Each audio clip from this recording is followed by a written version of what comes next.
დღეს 2 მარტია თქვენ უყურებთ კურიერი PS ავთო-გვასალიასა და სანდრო კაჭახიძესთან ერთად. საღამომშვიდობისა.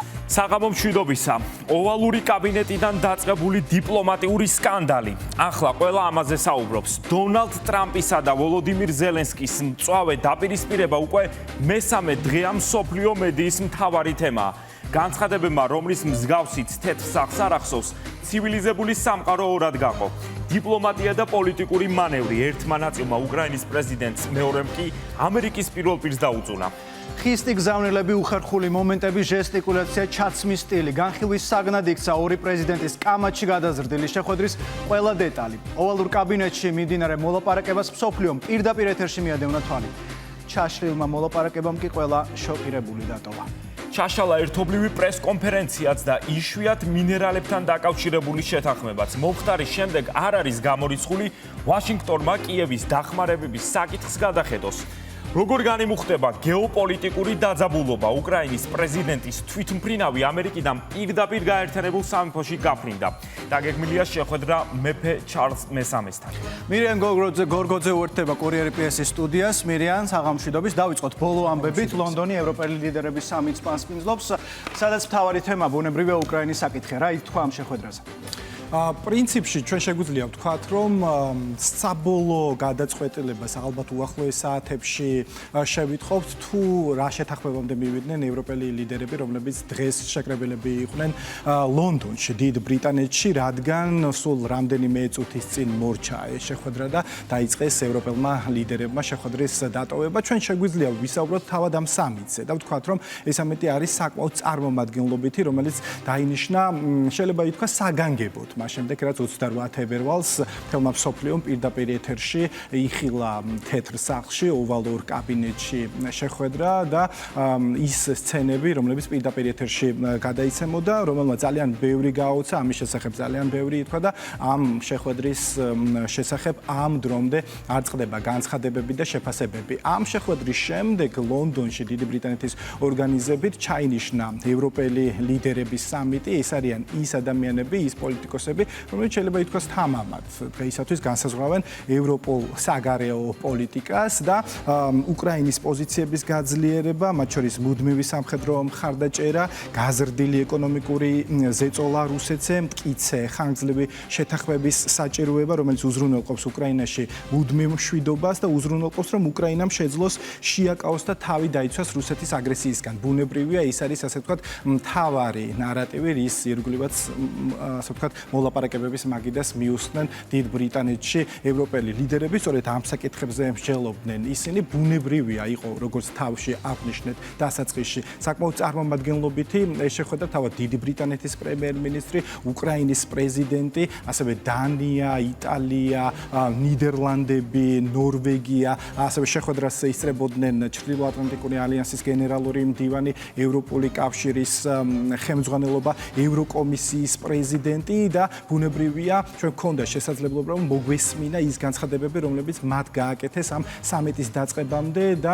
დღეს მაგალითად კირ სტარმერმა, დიდი ბრიტანეთის პრემიერ-მინისტრმა, რამდენჯერმე ძალიან ასე ვთქვათ ხაზგასმით განაცხადა, მან ბუნებრივია უმასპინძლა და მიიღო თავდაპირველად დღის დასაწყისში უკრაინის პრეზიდენტი ვოლოდიმირ ზელენსკი და მან განაცხადა, რომ დიდი ბრიტანეთი გააგრძელებს აქტიურ მხარდაჭერას უკრაინის იქამდე, ვიდრე ომში მყოფ ქვეყანას ექნება მხარდაჭერის საჭიროება და ამ შემთხვევაში იგულისხმება როგორც ფინანსური, ასევე ეკონომიკური მხარდაჭერა, ასევე პოლიტიკური მხარდაჭერა, იმიტომ რომ დღეს ასევე ხელი მოეწერა დიდ ბრიტანეთსა და უკრაინის მხარეს შორის შეთანხმებას, რომელიც ითვალისწინებს 3 მილიარდი ამერიკული დოლარის ღირებულების სესხის გადაცემას უკრაინისთვის და ეს არის სესხი, რომელიც დაიფარება რუსული გაყინული აქტივებიდან. ევროპული ლიდერები საუბრობენ იმის შესახებ, რომ ეხლა მთავარია, რომ მოხდეს შეთანხმება ამ შემთხვევაში ევროპის, რომ მივაღწიოთ სამართლიან და გრძელვადიან მშვიდობას და ეს განცხადება გააკეთა სხვათა შორის დიდი ბრიტანეთის პრემიერ-მინისტრმა, როდესაც სამიტი დაიწყო. მოვისმინოთ ეს განცხადება.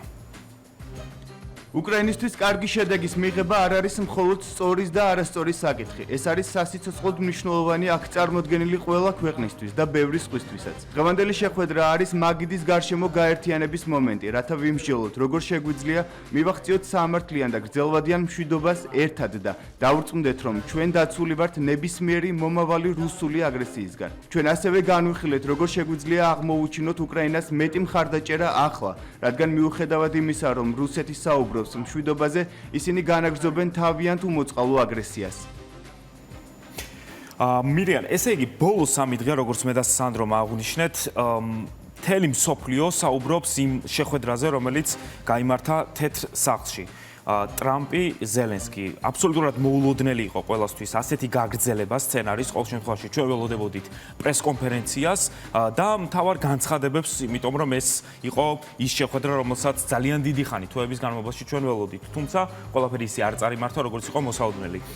ტრამპის ზელენსკის შეხვედრის შემდეგ ბუნებრივია, რომ ერთმანეთის მიყოლებით გავრცელდა განცხადებები მსოფლიოს მთავარმა პოლიტიკურმა მოთამაშეებმა გააკეთეს ეს განცხადებები და საინტერესოა ვინ ვის მხარეს დგას და ვის რა პოზიცია ქონდა მას შემდეგ რაც ჩვენ ყველამ ერთად პირდაპირ ეთერში ვიხილეთ. ყოველ შემთხვევაში ჩვენ შეგვიძლია ვთქვათ, რომ ევროპა დეკლარირებულად ამბობს, რომ ისინი განაგრძობენ უკრაინის მხარდაჭერას, რადგან მათი განცხადებით ახლა სწორედ არის ის მომენტი, სწორედ 28 თებერვალს თეთრ სახლში გამართული შეხვედრის შემდეგ ამის, ასე ვთქვათ, საჭიროება კიდევ უფრო გამოჩნდა, როგორც ევროპელი ლიდერები აცხადებენ, რომ უკრაინა არ უნდა დარჩეს მარტო აგრესორთან და ამ შემთხვევაში ბუნებრივია იგულისხმება რუსეთი და დღეს ჩვენ ეს განცხადებები კიდევ მოვისმინეთ, ძალიან მრავალი განცხადება გაკეთა უკრაინის მხარდაჭერი იმ პოლიტიკოსების მხრიდან, რომლებიც როგორც ვთქვი, დღეს განსაზღვრავენ ევროპის საგარეო პოლიტიკას, ისინი ამბობენ, რომ ახლა არის სწორედ ის მომენტი, როდესაც უნდა მოხდეს საბოლოო შეთანხმება. კი, სტარმერმა ასევე ძალიან მნიშვნელოვანი განცხადებაც გააკეთა და ამის შესახებ მოისმენს ჩვენი ტელემაყურებელი რეპორტაჟის მიმდინარეობისას, რომ დიდი ბრიტანეთის, საფრანგეთთან და ასევე სხვა ქვეყნებთან ერთად მუშაობს სამშვიდობო გეგმაზე აქტიურად, მაგრამ ის ასევე აღნიშნავს, რომ მნიშვნელოვანია, რომ ეს სამშვიდობო გეგმა იყოს შეთანხმებული ამერიკის შეერთებულ შტატებთანაც. მიუხედავად იმისა, ჩვენ რა სცენებიც ვიხილეთ თეთრ სახლში 28 თებერვალს. ყველა დღეს ევროპელი ლიდერი, მიუხედავად 28 თებერვლისა, კიდევ ერთხელ მოუწოდებს უკრაინის პრეზიდენტს ვოლოდიმირ ზელენსკის, რომ გადაიტვირთოს, ასე ვთქვათ, ეს ურთიერთობები, გამოვიდეთ იმ მდგომარეობიდან, რომელიც პრინციპში 3 დღის წინ ვიხილეთ, რადგან ამერიკის შეერთებული შტატების თანამონაწილეობის და განსაზღვრელი ორგანიზატორი როლის გარეშე, როგორც ევროპელი ლიდერები საუბრობენ ამის შესახებ, პრაქტიკულად ალბათ ვერ მოხდება უკრაინაში მშვიდობის მიღწევა და საომარი მოქმედებების შეჩერება. ყოველ შემთხვევაში, თუ რა ვითარება ამ დროისთვის, თუ რა პოზიციები დააფიქსირეს ევროპელმა ლიდერებმა და არა მარტო, ამის შესახებ შესაძლებელია ჩვენს მიერ მომზადებული რეპორტაჟიდან მოისმინოთ. თეთრი სახლისგან განსხვავებით ვოლოდიმირ ზელენსკის დაუნინგ სტრიტზე მეგობრულად დახვდნენ. ინგლისში უკრაინის პრეზიდენტი ოვალურ კაბინეტში გამართული სკანდალური შეხვედრის შემდეგ გაემგზავრა. ვოლოდიმირ ზელენსკის ბრიტანეთის პრემიერი შეეგება. პრეზიდენტს დიდი ბრიტანეთის მეფეც უმასპინძლებს. კիր სტარმერმა ვოლოდიმირ ზელენსკის უთხრა, რომ დიდი ბრიტანეთის მთავრობა ხალხთან ერთად უკრაინას იქამდე დაუჭერს მხარს, ვიდრე ომში მყოფ ქვეყანას დაასჭირდება. ძალიან მიხარია თქვენი მობრძანება აქ დაუნინგ სტრიტზე. ქუჩიდან გამოწვეული შეძახილებით შეიტყვეთ, რომ გაქვთ სრული მხარდაჭერა მთელი გაერთიანებული სამეფოს მასშტაბით. ჩვენ ვდგავართ თქვენს გვერდით უკრაინაში, რამდენ ხანსაც ამის საჭიროება იქნება. იმედი მაქვს ქუჩაში მყოფი ადამიანების ხმა თქვენამდეც მოვიდა. ეს გაერთიანებული სამეფოს ხალხია, რომელიც გამოდის და აჩვენებს თუ რამდენად გიჭერთ მხარს თქვენ, რამდენად უჭერს მხარს უკრაინას და რა მტკიცია მათი გადაწყვეტილება, რომ თქვენთან ერთად დადგნენ. ეს გადაწყვეტილება ურყევია. ხალხი უჭერს მხარს იმ მიზნის მიღწევას, რაც ორივეს გსურს. ეს არის ხანგრძლივი მშვიდობა. ხანგრძლივი მშვიდობა უკრაინისთვის, რომელიც დაფუძნებული იქნება უკრაინის სუვერენიტეტსა და უსაფრთხოებაზე. სულს მადლობა გადაგიხადოთ თქვენ. გაერთიანებული სამეფოს ხალხს ამ ომის დაწყებიდანვე გამოჩენილი უდიდესი მხარდაჭერისთვის. უკრაინაში ძალიან გვიხარია, რომ გვყავს ასეთი სტრატეგიული პარტნიორები. ჩვენ თქვენთან ერთად ხელი მოვაწერეთ ისტორიულ დოკუმენტს. მხოლოდ თქვენთან გაერთიანებულ სამეფოსთან ამ გვაქვს ასეთი დოკუმენტი, ამიტომ გვიხარია და ვითვალისწინებთ თქვენს მხარდაჭერას. ნამდვილად ძალიან გვეამაყება, რომ გვყავს ასეთი პარტნიორები და ასეთი მეგობრები. დოკუმენტს ხელი გუშინ მოეწერა. თავდაცვის გაძლიერების მიზნით დიდი ბრიტანეთი უკრაინას 3 მილიარდი დოლარის ღირებულების სესხს გამოუყოფს, რომელიც გაყინული რუსული აქტივებით დაიფარება. დოკუმენტზე ხელმოწერის ცერემონია ონლაინ ფორმატში გაიმართა და მასზე ხელი უკრაინის ფინანსთა მინისტრმა სერგეი მარჩენკომ და დიდი ბრიტანეთის ხაზინის კანცლერმა რეიჩელ რივზმა მოაწერეს. შემოსავლების საგანგებო დაჩქარება უკრაინისთვის ეს არის მექანიზმი 50 მილიარდიანი მოცულობით, რომლის კრედიტი სამომავლოდ გაყინული რუსული აქტივებით ივსება. სწორედ ამ სახსრებით გადაიცემა უკრაინას სესხი. კირის სტარმერმა ისიც განაცხადა, რომ ფინანსური დახმარების პარალელურად დიდი ბრიტანეთი საფრანგეთთან ერთად სამშვიდობო გეგმის შემუშავებაზე მუშაობს. კირის სტარმერმა ხაზგასმით აღნიშნა, რომ ევროპელი ლიდერები გეგმას შეერთებულ შტატებთან განიხილავენ. ჩვენ შევთანხმდით, რომ გაერთიანებული სამეფო საფრანგეთთან და შესაძლოა კიდევ ერთ-ორ სხვა ქვეყანასთან ერთად უკრაინასთან თანამშრომლობით შეიმუშავებს გეგმას საომარი მოქმედებების შესაჩერებლად. ამის შემდეგ გეგმას განვიხილავთ შეერთებულ შტატებთან. პარასკევს ღამის სატელეფონო საუბარმა გუშინდელმა შეხვედრამ და გასული ღამის ზარებმა ჩემი აზრით სწორი მიმართულებით საგვიყვანა. არავის სურს პარასკევის მოვლენების განმეორება, მაგრამ გადამწყვეტია, რომ შევინარჩუნოთ მთავარი მიზანი. უკრაინაში ხანგრძლივი მშვიდობის დამყარება. ყოველთვის ვამბობდი, რომ ამ გარანტიებს ამერიკის შეერთებული შტატების მხარდაჭერა სჭირდება. მის გარეშე არც გარანტია იქნება სრულფასოვანი, არც შემაკავებელი ძალა ექნება. ეს ორი კომპონენტი ერთმანეთს უნდა ავსებდეს. მე არ ვენდობი ვლადიმერ პუტინს და სწორედ ამიტომ სჭირდება უსაფრთხოების გარანტიები. You don't have the cards right now. With us, you start having cards. Right now, you don't. You're playing cards. You're playing cards. You're gambling with the lives of millions of people. ოვალურ კაბინეტში ამ სკანდალური სცენის შემდეგ ევროპა უკრაინის მხარდასაჭერად კიდევ უფრო გააქტიურდა. დიდი ბრიტანეთი ევროპელი ლიდერების სამიც მასპინძლობს. ინგლისის, იტალიის, საფრანგეთის, გერმანიის, დანიის, ნიდერლანდების, ნორვეგიის, პოლონეთის, ესპანეთის, კანადის, ფინეთის, შვედეთის, ჩეხეთის და რუმინეთის ლიდერები ლონდონში უკრაინის გადარჩენის გზებზე მსჯელობენ. უხერხული, არასასურველი, გაუმართლებელი, ასე აფასებენ ევროპული სამიტის მონაწილეები თეთრ სახლში მომხდარს. თუმცა, მიუხედავად ამისა, უკრაინის პრეზიდენტს შტატების პრეზიდენტთან მოლაპარაკებების მაგიდასთან დაბრუნებას ურჩევენ, რადგან მათი შეფასებით უკრაინაში მშვიდობის მიღწევის გარანტი შეერთებული შტატებია. ზელენსკის ურჩიე გაიხსენე რა გააკეთა ტრამპმა წარსულში, მაგალითად 2019 წელს მან უკრაინას ჯაველინის ტიპის იარაღი მიაწოდა. 2022 წლის თებერვალში, როდესაც რუსეთთან დაპირისპირება დაიწყო უკრაინას ამერიკის გარეშე, არანაირი შანსი არ ექნებოდა, რადგან ევროპამ იმ მომენტში არაფერი შესთავაზა. ყველაფერი რაც მაშინ მიიღეს ტრამპის პრეზიდენტობის დროს ამერიკიდან იყო. ამიტომ ზელენსკიმ უნდა აღიაროს ტრამპის დამსახურებაც. ეს მნიშვნელოვანია, მათ ერთად უნდა იპოვნონ გამოსავალი. ტრამპი ცდილობს უკრაინაში მშვიდობა დაამყაროს, მან გადადგა ნაბიჯი რუსეთთან დაახლოებისკენ, რაც ჩემი აზრით სწორი გადაწყვეტილებაა. ეს ხომ ადრე თუ გვიან უნდა მომხდარიყო. ახლა მთავარია ყველამ ერთად ვიმუშაოთ იმისთვის, რომ პროცესი წარმატებული იყოს. ხვალ ლონდონში ვიქნებით. იქ იქნება ნიდერლანდების პრემიერ-მინისტრიც დიკ სხუფი და სხვა ევროპელი ლიდერები, რათა განვიხილოთ ეს საკითხი. რა შეუძლია ევროპას, როდესაც შეთანხმება მიიღწევა. როგორ დავარწმუნებთ, რომ ეს შეთანხმება გრძელვადიანი იქნება და რუსეთი მსგავს ნაბიჯს აღარ გადადგამს. ევროპას ეს შეუძლია. ამერიკა კი ახლა ნამდვილად იჩენს ლიდერობას. ვოლოდიმირ ზელენსკი უნდა დაბრუნდეს მოლაპარაკებების მაგიდასთან, მშვიდად დაჯდეს და შეთანხმდეს გამოსავალზე, რომელიც უკრაინას უფრო უსაფრთხოს გახდეს. და ჩვენ უკრაინის მოკავშირეები, რომლებიც უკრაინას ომის დასაწყისიდანვე ვუჭერდით მხარს, დაუჭერთ მას მხარს უსაფრთხო და ხანგრძლივი მშვიდობის მიღწევაში, რადგან ჩვენც დიდი მედებს ვამყარებთ ამ მშვიდობაზე. ეს არის პოლონეთის ინტერესი, რომ უკრაინაში მშვიდობა დამყარდეს, ომი დასრულდეს და დასრულდეს იმგვარად, რომ რუსეთმა ვეღარ შეძლოს ვინმეზე თავდასხმა. ეს არის დღეს ჩვენთვის ყველაზე მნიშვნელოვანი. ჩემი პირადი აზრით, ეს საჭიროებს მოლაპარაკებების მაგიდასთან დაბრუნებას. უფრო ხისტია საკუთარ შეფასებაში საფრანგეთის პრეზიდენტი, რომელიც ამბობს, რომ თუ ვინმეს მესამე მსოფლიო ომი სურს, ეს ვლადიმერ პუტინია. თუ ვინმე მესამე მსოფლიო ომის სცენარს ატრიალებს, მას ვლადიმერ პუტინი ჰქვია. მან 3 წლის წინ გაუხსნა კარი აგრესიულ ომს და სწორედ მან შემოიყვანა 10,000 ჩრდილოეთ კორეელი ჯარისკაცი ევროპის მიწაზე. ირანისგან დრონები მოიპოვა, რათა ევროპულ სივრცეში გამოეყენებინა. ამის სანაცვლოდ კი ირანის ბირთვული ამბიცია გააძლიერა. პუტინი ის ადამიანია, რომელმაც ჩინეთიც ჩაითრია, შესაძლოა მისი ნების საწინააღმდეგოდაც კი. ამგვარად, თუ ვეძებთ იმას, ვინც ბირთვული მუქარით ჟონგლიორობს და მესამე მსოფლიო ომის ჭრდილს ქმნის მზერა მოსკოვისკენ მივაპყროთ და არა კიევისკენ. ლონდონის სამიტში არ მონაწილეობს უნგრეთის პრემიერ-მინისტრი, რომელიც მიიჩნევს, რომ ევროკავშირის შიგნით უკრაინასთან დაკავშირებით მიდგომებში სტრატეგიული სხვადასხვაობა, რაც რთულად გადასალახია. სააგენტო როიტერის ცნობით, ვიქტორ ორბანი ევროკავშირს მოუწოდებს დაიწყოს პირდაპირი მოლაპარაკებები რუსეთთან უკრაინაში ცეცხლის შეწყვეტის შესახებ და უარი თქვას მომავალ კვირას დაგეგმილ სამიტზე ერთობლივი დეკლარაციის მიღებაზე. როიტერი წერს, რომ ორბანი ევროკავშირს სთავაზობს ნუეცდებიან უკრაინის შესახებ წერილობითი დასკვნების მიღებას. იქამდე ვიდრე ევროპა კონკრეტულ გადაწყვეტილებებს მიიღებს ოფიციალური მოსკოვი ვაშინგტონის პოზიციით კმაყოფილია. სერგეი ლავროვმა დონალდ ტრამპის შეაქოდა თქვა, რომ ის პრაგმატული ადამიანია. რუსეთის საგარეო საქმეთა მინისტრის შეფასებით ბაიდენის ადმინისტრაციისგან განსხვავებით, შტატების ახალ მთავრობას საომარი მოქმედებების დასრულება სურს. ევროპა კი ამ გადაწყვეტილებას ეწინააღმდეგება. ახლა ჯო ბაიდენის ვადის შემდეგ მოვიდა ხალხი, ვისაც სურს იხელმძღვანელოს საღი აზრით.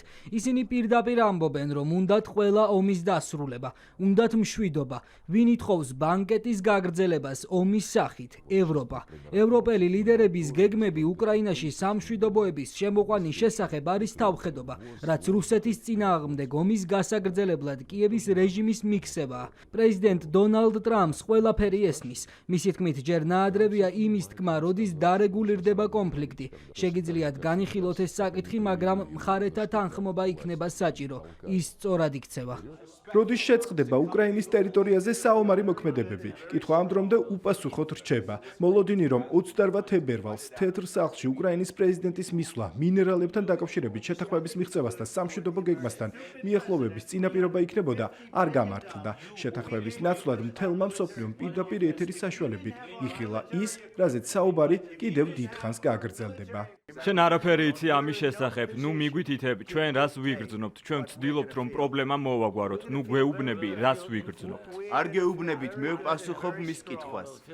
რადგან არ ხარ იმ პოზიციაში, რომ გვიკარნახო რამე, გახსოვდეს ეს. მე არ გკარნახობ. შენ არ ხარ პოზიციაში, რომ გვიკარნახო, თუ რას ვიგრძნობთ ჩვენ. თქვენ გავლენას იგრძნობთ. არ ხარ კარგ პოზიციაში, ახლა კოზირები არ გაქვს, ჩვენთან ერთად კოზირები გექნება. მე ბანკოს არ ვთამაშობ, ძალიან სერიოზულად ვსაუბრობ, ბატონო პრეზიდენტო. შენ თამაშობ ბანკოს, შენ მილიონობით ადამიანის სიცოცხლეს ეთამაშები. ერთხელ მაინც გითხოვთ მადლობა ამ მთლიანი შეხვედრის განმავლობაში. მრავალჯერ და დღესაც კი. თქვენ ძალიან კარგი შანსი გაქვთ აქედან ნორმალურად გამოსვლის. ბატონო პრეზიდენტო, ჩვენ ვრჩებით ჩვენს ქვეყანაში, ვრჩებით ძლიერები, ომის დაწყებისთანავე ჩვენ მარტოები ვიყავით და მადლიერები ვართ. მადლობა ამ კაბინეტშიც თქვი და არა მხოლოდ ამ კაბინეტში. ჩაშლილი მოლაპარაკებების შემდეგ ამერიკული პრესა იტყობინება, რომ შეერთებული შტატების ადმინისტრაცია უკრაინისთვის სამხედრო დახმარების გაგრძელების საკითხსაც გადახედავს. რუსეთ-უკრაინის ომი 2022 წლის 24 თებერვალს დაიწყო. ამ დღემ სრულად შეცვალა მსოფლიო წესრიგი და დიდი გავლენა იქონია არა მხოლოდ რეგიონის ქვეყნებზე. როგორი უნდა ყოფილიყო ცივილიზებული სამყაროს პასუხი აგრესორის მიმართ? მაშინ არჩევანი სანქციების პოლიტიკაზე შეჩერდა.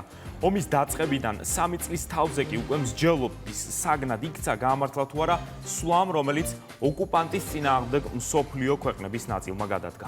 3 წლის წინ საქართველოს ოკუპანტი მეზობლის მიმართ ფრთხილი მოქმედება არჩია. მაშინ განიმარტა მიზეზიც, რომ სანქციები არა რუსეთს, არამედ თავად საქართველოს დააზიანებდა. ხელისუფლების ამ გადაწყვეტილებამ კრიტიკაც დაიმსახურა როგორც ქვეყნის შიგნიდან, ასევე გარედან. თუმცა რა მოცემულობაა დღეს და რა შეიცვალა ამერიკის ახალი ადმინისტრაციის ახალი რიტორიკით? გეოპოლიტიკური ნაბიჯები 3 წლის წინ და შეფასებები 3 წლის შემდეგ. იზი ბურნაძის რეპორტაჟი.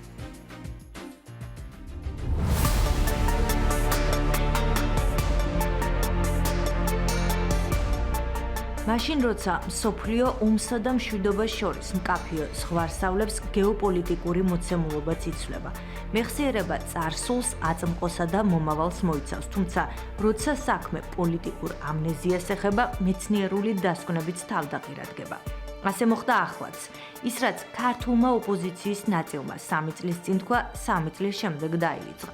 ამ ამბის ქრონოლოგია კი 2022 წლის 24 თებერვლიდან იწყება. უკრაინაში ომის დაწყებიდან მეორე დღესვე ოპოზიციამ და სამოქალაქო სექტორმა საქართველოს ხელისუფლების კრიტიკა დაიწყეს. წავე განცხადებების მიზეზი მმართველი გუნდის გადაწყვეტილება გახდა.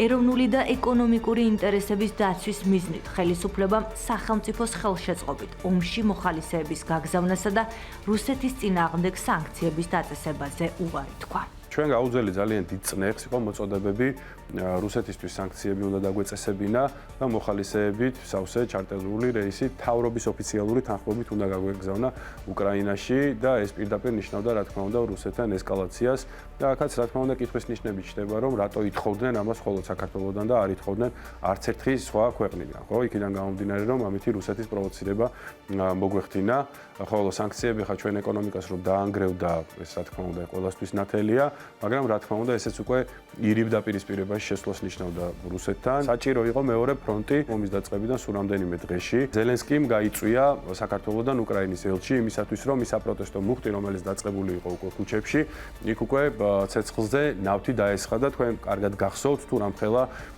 ასე ვთქვათ აჟიოტაჟი გამოიწვია ამან ჩვენს საზოგადოებაში. სახელმწიფო დადგა მოწოდების სიმაღლეზე ჩვენი მოსახლეობის აბსოლუტური უმრავლესობა დარწმუნდა იმაში რომ ის პოლიტიკა რაც ქართულმა ოცნებამ აწარმოა ფრთხილი პოლიტიკა, პრაგმატული პოლიტიკა ეს იყო უალტერნატივო. ხელისუფლების მაშინდელ გადაწყვეტილებას ოპოზიციისა და არასამთავრობო სექტორის მხრიდან რუსთაველის 8 ნომერთან საპროტესტო აქციები, რუსთაველის 8-ში კი სანქციებთან მიერთების მოთხოვნები მოყვა. ება მომენტი რომ შეიძლება რაღაც ბომბებისგან მიღებული რაღაცა ცეცხლი უფრო სჯობდეს იმ სირცხვილს და იმ წვას, ხო, რაც თუნდაც ამ სიტყვების მოსმენის შემდეგ ალბათ ძალიან ბევრმა ქართველმა ვიგრძენით. საქართველოს მთავრობამ უღალატა უკრაინას. ხელისუფლებას სოდავს, როცა ვერ ბედავს.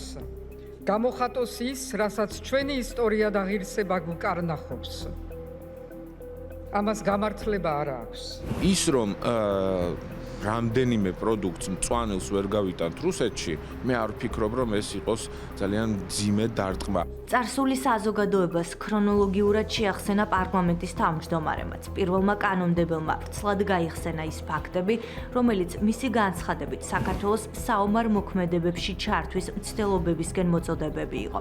შალვა პაპუაშვილმა დაწერა ისიც, რომ ომიდან მეოთხე დღეს უკრაინის პრემიერ-მინისტრი ფრონტზე ქართველი მებრძოლების გაგზავნას ითხოვდა. ეს უკრაინის მთავრობის მეთაურის 2022 წლის 28 თებერვლის Facebook პოსტია. დენის შმიგელი 3 წლის წინ ქართველი კოლეგისგან ოფიციალური ნებართვის გაცემასა და უკრაინაში მოხალისეების გამგზავრების უზრუნველყოფას სოციალური ქსელის პოსტებით ითხოვდა. მამაცი ქართველი ძმები უკრაინის დასახმარებლად აეროპორტში ფრენას ელოდებიან. იმედია ირაკლი ღარიბაშვილი გამბედაობას გამოიჩენს და ფრენის ნებართვას გასცემს. უკრაინა ამას ელოდება, ევროპა ამას ელოდება.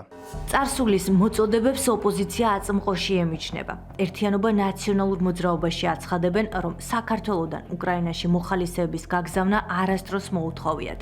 ოპოზიციურ პარტიაში ამბობენ იმასაც, რომ სანქციებთან მიერთებაზე მოწოდების ფაქტები არც პარტნიორების მხრიდან ყოფილა. არის სიცრუეა, არავის არასოდეს არ მოუთხოვებია მებრძოლების გაგზავნა, არასოდეს არ ყოფილა პროაქტიულად საკითხი დასმული იმის შესახებ, რომ რაღაცა სანქციები არის, რომელიც არ დაუწესებია საქართველოს რუსეთისთვის. არ არსებულა ასეთი თემა.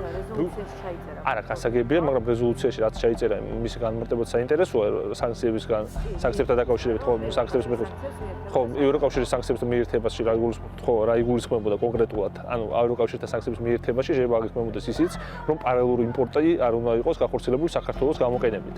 მე ამ კუთხით აღვქვამდი ყოველთვის ამ განცხადებებს და ჩანაწერებს. ნაციონალური მოძრაობის მსგავსად წარსულში გაკეთებულ განცხადებებს ემიჯნებიან კოალიცია ძლიერ საქართველოშიც. წლების წინ აცხადებდნენ, რომ რუსეთში ექსპორტის შეჩერება საქართველოსთვის მძიმე დარტყმა არ იქნებოდა. დღეს კი ამბობენ, რომ სანქციების დაწესებაზე პირდაპირი მოთხოვნები არ ჰქონიათ. ოპოზიციური პარტია საქართველოს სანქციების გვერდის ავლაში ადანაშაულებს. თუმცა სანქციების გვერდის ავლა ჩვენი ქვეყნის შემთხვევაში პრობლემა რომ არ ყოფილა, ეს ჯეიმს ობრაიანმაც განაცხადა, რომელიც თბილისში ამერიკის, ბრიტანეთისა და ევროკავშირის სანქციების კოორდინატორთა ჯგუფს ხელმძღვანელობდა. ქართული ტერიტორიის გამოყენება ხდებოდა სანქციების გვერდის ავლით. ლაპარაკი იყო ამაზე, რომ ისეთი ტვირთები, რომელიც პირდაპირ შეიძლება იყოს დაკავშირებული სამხედრო ძალისხმევასთან რუსეთის მხრიდან შესაბამისად მისი აგრესიის გამყარებასთან უკრაინის ტერიტორიაზე, ასეთი ტიპის სანქციები დაგვეწესებინა. მაშინაც ეხლაც და მომავალშიც ვთვლი, რომ საქართველოს უნდა დაედო ასეთი სანქციები. ერთის მხრივ გაიგრძელებინა და გააგრძელა კიდეც 2014 წლის სანქციები და მეორეს მხრივ საქართველოს გავლით აკრძალული უნდა ყოფილიყო რუსეთში ისეთი პროდუქციის მიწის შეტანა, რომელიც პირდაპირ კავშირში იყო სამხედრო ძალისხმევასთან. ქართულ ოცნებაში ოპონენტების პოლიტიკური ამნეზია არ უყვირთ. მართლ გუნდში განმარტავენ, რომ ოპოზიცია ქვეყნის ინტერესების საზიანოდ მოქმედებდა, მათი რიტორიკა კი გეოპოლიტიკურმა მოცემულობამ შეცვალა. როდესაც ნახეს, რომ საქართველოს პოზიცია სანქციების პირდაპირ სანქციებთან დაკავშირებით ურყევი იყო, დაიწყეს სხვა მხრივ, ასე ვთქვათ, საქართველოს დაზიანება. ანუ ერთ-ერთი მთავარი ხაზი სწორედ გაატარეს იმაზე, რომ საქართველოს არის სანქციების გვერდის ავლის ადგილი. ჩამოსული იყო საქართველოში საერთაშორისო მონიტორინგის 3 ლიდერი, ხო? ამერიკის შეერთებული შტატების, ბრიტანეთის და ევროკავშირის. რომლებმაც დაადასტურეს, რომ საქართველოს მართლაც ალბათ ერთადერთი ქვეყანა არის, ან ერთ-ერთი ყველაზე სამაგალითო ქვეყანა არის, რომელიც იცავს საერთაშორისო სანქციების რეჟიმს. დაინახეს ის, რომ შეიძლება ეს ომი დამთავრდეს და ამიტომ მათი რიტორიკა აღმოჩნდეს, ასე ვთქვათ, უკვე გაშიშვლებული მშვიდობის ფონზე. ესენი მოქმედებენ არა ეროვნული ინტერესებით. ესენი მოქმედებენ იმ კონიუნქტურით, რა კონიუნქტურაც მათი პატრონების მხრიდან არის ხოლმე ნაკარნახევი მათ მიმართ. ევროკავშირის ოფიციალური პოზიცია, ცალკეული ქვეყნების ლიდერებისა და ევროპარლამენტარების მოწოდებები, რომ საქართველოს ევროკავშირის სანქციებს შეერთებოდა. მსგავსი შინაარსის რეზოლუცია და ჩანაწერი ამ დოკუმენტში. ქვეყნის პრემიერ-მინისტრი ოპოზიციას ფაქტებს ახსენებს. მთავრობის მეთაური განმარტავს, რომ ქვეყნის გარედან მოწოდებებს ოპონენტები მესამე სექტორთან ერთად ქვეყნის შიგნითაც იზიარებდნენ. ყველაფერი დევს ხელის გულზე. არქივი არ იშლება. 25 თებერვლიდან დაიწყო აქციები თბილისში, რადიკალურმა ოპოზიციამ დაორგანიზა ეს აქციები და ჰქონდა ძირითადად ორი მოთხოვნა. ერთი იყო სანქციებთან მიერთება და მეორე ეს იყო უკრაინაში მებრძოლი მოხალისეების გაგზავნა მთავრობის ოფიციალური თანხმობით, რაც ნიშნავდა პირდაპირ ესკალაციას საქართველოს შართვა სამხედრო კონფლიქტში. ამ მოთხოვნებს უერთდებოდა მთელი რადიკალური ოპოზიცია მათი პატრონების დაკვეთით. მთელი ევროპარლამენტი ადგა და მიიღო რეზოლუცია, სადაც ჩაიწერა მოთხოვნა სანქციებთან მიერთების შესახებ, ხო?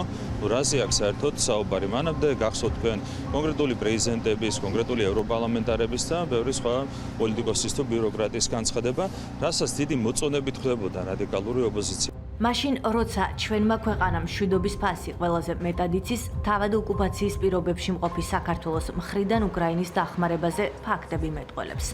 3 წლის განმავლობაში საქართველოს მხარი დაუჭირა და დაასპონსორა უკრაინის მხარდამჭერი ათობით რეზოლუცია გაეროს, ევროკავშირისა და ევროსაბჭოს ეგიდით. ჩვენი ქვეყანა იმ 38 ქვეყანას შორის იყო, რომელმაც ჰააგაში სისხლის სამართლის საერთაშორისო სასამართლოს უკრაინის ტერიტორიაზე რუსეთის მხრიდან ჩადენილი ომის დანაშაულების გამოძიების მოთხოვნით მიმართა. საქართველოს ხელისუფლებამ ომით დაზარალებულ ქვეყანაში ასეულობით ტონა ჰუმანიტარული დახმარებაც გააგზავნა. ომს გამოქცეული 20,000-ზე მეტი უკრაინელი საქართველოში. მათთვის ხელისუფლებამ სოციალური და საგანმანათლებლო პროგრამების მეშვეობით არაერთი დახმარების ნაბიჯი გადადგა. საქართველომ ომში მყოფ ქვეყანას თანადგომის და დახმარების ხელი ყველა ეტაპზე და ყველა დონეზე გაუწია. ბოლო 40 წელია საქართველოში ასეთი დიდი თოვლი არ მოსულა. რა იყო ამის მიზეზი? ახლა ჩვენ ვირტუალურ სტუდიაში გაჩვენებთ ჰაერის მასების გადაადგილების ტრაექტორიას, რამაც საქართველოს რეგიონებში, აჭარაში, გურიაში, სამეგრელოსა და იმერეთში დიდ თოვლობა გამოიწვია. ზოგიერთ ადგილას თოვლის სიმაღლე 3 მეტრსაც კი მიაღწია. შედეგად სოფლების ნაწილი გარე სამყაროს მოწყდა. უხვი ნალექის მიზეზი ამ შემთხვევაში არქტიკული ცივი ჰაერის მასებია, რომელიც ზამთარში ციმბირის ტერიტორიაზე წარმოიქმნება. მას ანტიციკლონს უწოდებენ, ის უკიდურესად ცივი ჰაერით გამოირჩევა. სეზონის ამ პერიოდში ციმბირში წარმოქმნილი ანტიციკლონი გადაადგილებას სამხრეთისკენ იწყებს. ჩრდილოეთ კავკასიამდე აღწევს, შემდეგ კი ამიერ კავკასიაში, მათ შორის საქართველოში ვრცელდება. წელს ცივი ჰაერის მასები ჩვენს ქვეყანაში 19 თებერვალს შემოვიდა. პირველ ეტაპზე დასავლეთ საქართველოში ჰაერის მასები ჯერ კიდევ თბილი და ნოტიო იყო. ამინდის გაუარესება წვიმით დაიწყო. ტემპერატურის ვარდნას კი დიდ თოვლობა მოჰყვა. ნალექის რაოდენობისა და ინტენსივობის განსაზღვრაში საინტერესოა თავად საქართველოს რელიეფის ფაქტორი. როდესაც შავი ზღვიდან ნოტიო ჰაერის ნაკადი დასავლეთ საქართველოსკენ გადაადგილდება, მას მაღალი მთები, კავკასიონის ქედი, მესხეთისა და ლიხის ქედები ბარიერად ეღობება. ეს იწვევს ჰაერის მასების იძულებით მაღლა გადაადგილებას, რაც დამატებით ღრუბლებს წარმოქმნის და ნალექის რაოდენობას ზრდის. დიდთოვლობის ერთ-ერთი მთავარი ფაქტორი სწორედ ეს იყო. წელს განსაკუთრებით დიდი თოვლი დაფიქსირდა გურიის, აჭარის, იმერეთისა და სამეგრელოს რეგიონებში. მაღალმთიან აჭარაში თოვლის სიმაღლე 3 მეტრამდე იყო, 2 მეტრი გურიაში. უხმა ნალექმა პრობლემები შექმნა იმერეთშიც. აქ თოვლის სიმაღლე დაახლოებით 1 მეტრი იყო. 2 მეტრამდე თოვლი მოვიდა რიკოთის უღელტეხილზე. დასავლეთ საქართველოში შავი ზღვის ფაქტორის გამო ჰაერი უფრო ნოტიოა, ამიტომ იქ უხვინალექი მოდის. აღმოსავლეთ საქართველოში კი შედარებით მშრალი ჰავაა. აქ ბარიერს ლიხის ქედი ქმნის, ნაწილობრივ ბლოკავს ნოტიო ჰაერის გადაადგილებას აღმოსავლეთით და სწორედ ამიტომ აღმოსავლეთ საქართველოში თოვლის შედარებით ნაკლები იყო და ზოგან საერთოდ არ მოსულა. სამაშველო, სახანძრო, სასტრაფო, პოლიცია, თავდაცვა, მოხალისეები, ხალხი, საგანგებოდ შექმნილი საკოორდინაციო შტაბი, სტიქიის ზონებში გაწმენდითი სამუშაოებში ყველა ერთიანი ძალებით ჩაერთო. პირველი ამოცანა ბუნებრივია გარესამყაროს მოწყვეტილი სოფლების მიმართულებით გზების გაყვანა და ადამიანებისთვის საკვების მიწოდება იყო. დიდ თოვლობის გამო ზოგიერთ სოფელში სპეცტექნიკაც კი ვერ შევიდა. ელექტროენერგიის და ბუნებრივი აირის გარეშე დარჩენილი ოჯახები, წყლის გაყინული მილები, დაზიანებული საცხოვრებელი სახლები, ზარალი არის საკმაოდ დიდი. უხვინალექის მიერ წარმოქმნილ პრობლემებზე მუშაობა დღესაც 24 საათიან რეჟიმში გრძელდება. ამ დღეების განმავლობაში არაერთი ისტორია მოვისმინეთ, რომელიც გადარჩენილ სიცოცხლეს უკავშირდება. გამორჩეულია დედის ამბავი, რომელმაც სტიქიის დროს იმშობიარა. სამყაროს კი ახალი სიცოცხლე მოევლინა. რეპორტაჟი სტიქიის ზონიდან.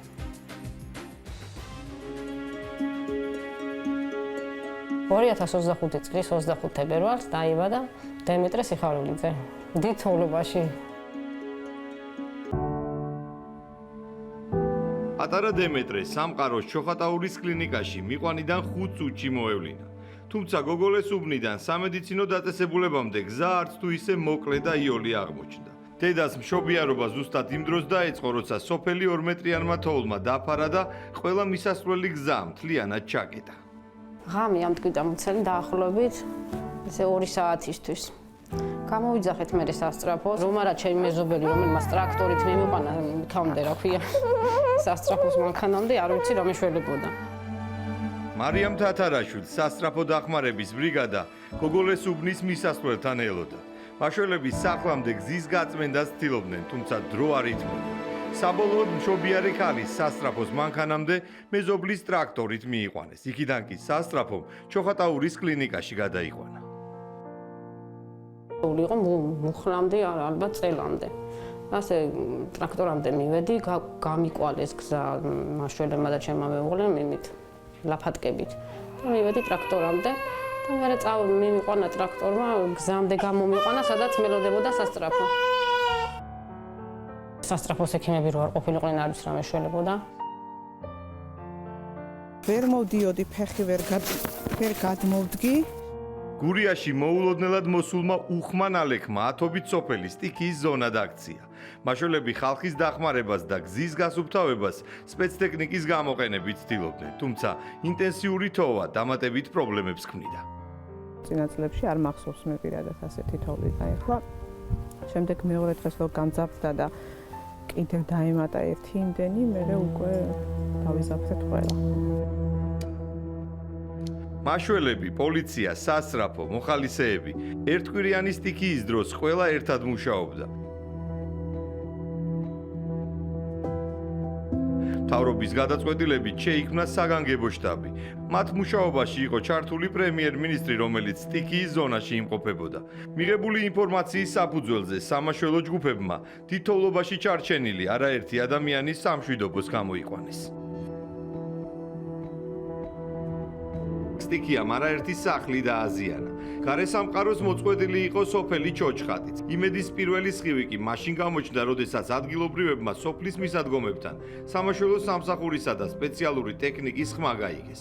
2 მეტრიანი თოვლით დაფარული გზების ძირითადი ნაწილი გაიწმინდა, რამაც მოსახლეობისთვის საკვებისა და წამლების მიწოდება შესაძლებელი გახადა.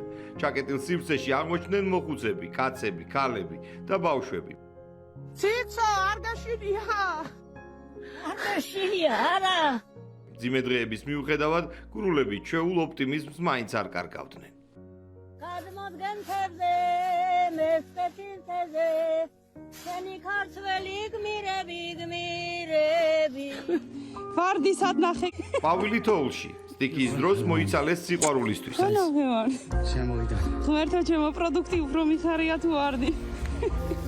სტიქიის ზონაში მაშველებს მალევე შეუერთდნენ ჯარისკაცებიც. მათ საკვებისა და მედიკამენტების გარეშე დარჩენილ მოსახლეობასთან საჭირო პროდუქტები პირადად მიჰქონდათ. სტიქიის ზონიდან განხორციელდა არაერთი ადამიანის ევაკუაცია. განსაკუთრებული პრობლემის წინაშე აღმოჩნდნენ ისინი, ვისაც სამედიცინო მომსახურება სჭირდებოდა. იმის გამო, რომ ადგილზე სასწრაფო დახმარების მანქანების გადაადგილება შეუძლებელი იყო, მაშველებსა და ჯარისკაცებს პაციენტები უახლოეს პუნქტამდე ხელით გამოჰყავდათ.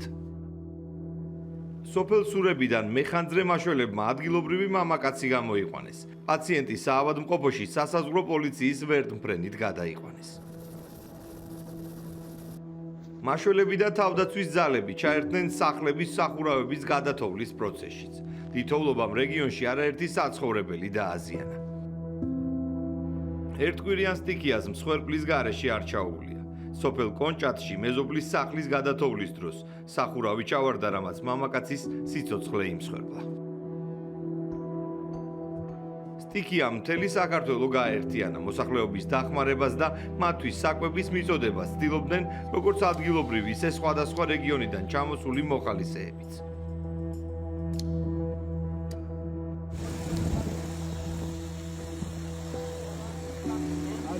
მადლობა დამდეგი თქვენ და აბა ბედნიერად და სტიქიამ ყველაზე მეტად გურიისა და იმერეთის რეგიონი დააზარალა. აქ სალიკვიდაციო სამუშაოები ახლაც გრძელდება. ადგილობრივები ამბობენ, რომ 1985 წლის შემდეგ მსგავსი თითოეულობა არ უნახავთ. ბოლოს 1985 წელს იყო ძალიან დიდი ნალექი თავისი ყინუებით. და 40 წელს გავიდა და ახლა დაგვატყდა ისევ სტიქია თავს. გამოიდარა აჭარის რეგიონშიც და გარესამყაროს მოწყვეტილი სოფლების რაოდენობა შემცირდა. სალიკვიდაციო სამუშაოები ძირითადად ხელვაჩაურის, შუახევისა და ხულოს მუნიციპალიტეტებში გრძელდება. სპეცტექნიკა სასოფლო გზებს წმენს. დასავლეთ საქართველოში სტიქიის შედეგებს ახლაც ებრძვიან. დათოვლილი სოფლის ქუჩებში კი ნელ-ნელა ადგილობრივები ბრუნდებიან. გაღარიბებული მადანი, ფასის ვარდნა ქვეყნის გარეთ და პიკეტირებული მაღაროები ქვეყნის შიგნით. რამდენიმე წუთში ვითარება ჯორჯიან მანგანეზში. 15 წუთი USAID-ის SATA ოფისის დასატოვებლად საერთაშორისო განვითარების სააგენტოში საკადრო წმენდა დაიწყო. რა შეიხარჯებოდა ამერიკელი გადასახადების გადამხდელების ფული? USAID-ის საქმე აქტუალობას არ კარგავს, გამოძიება გრძელდება.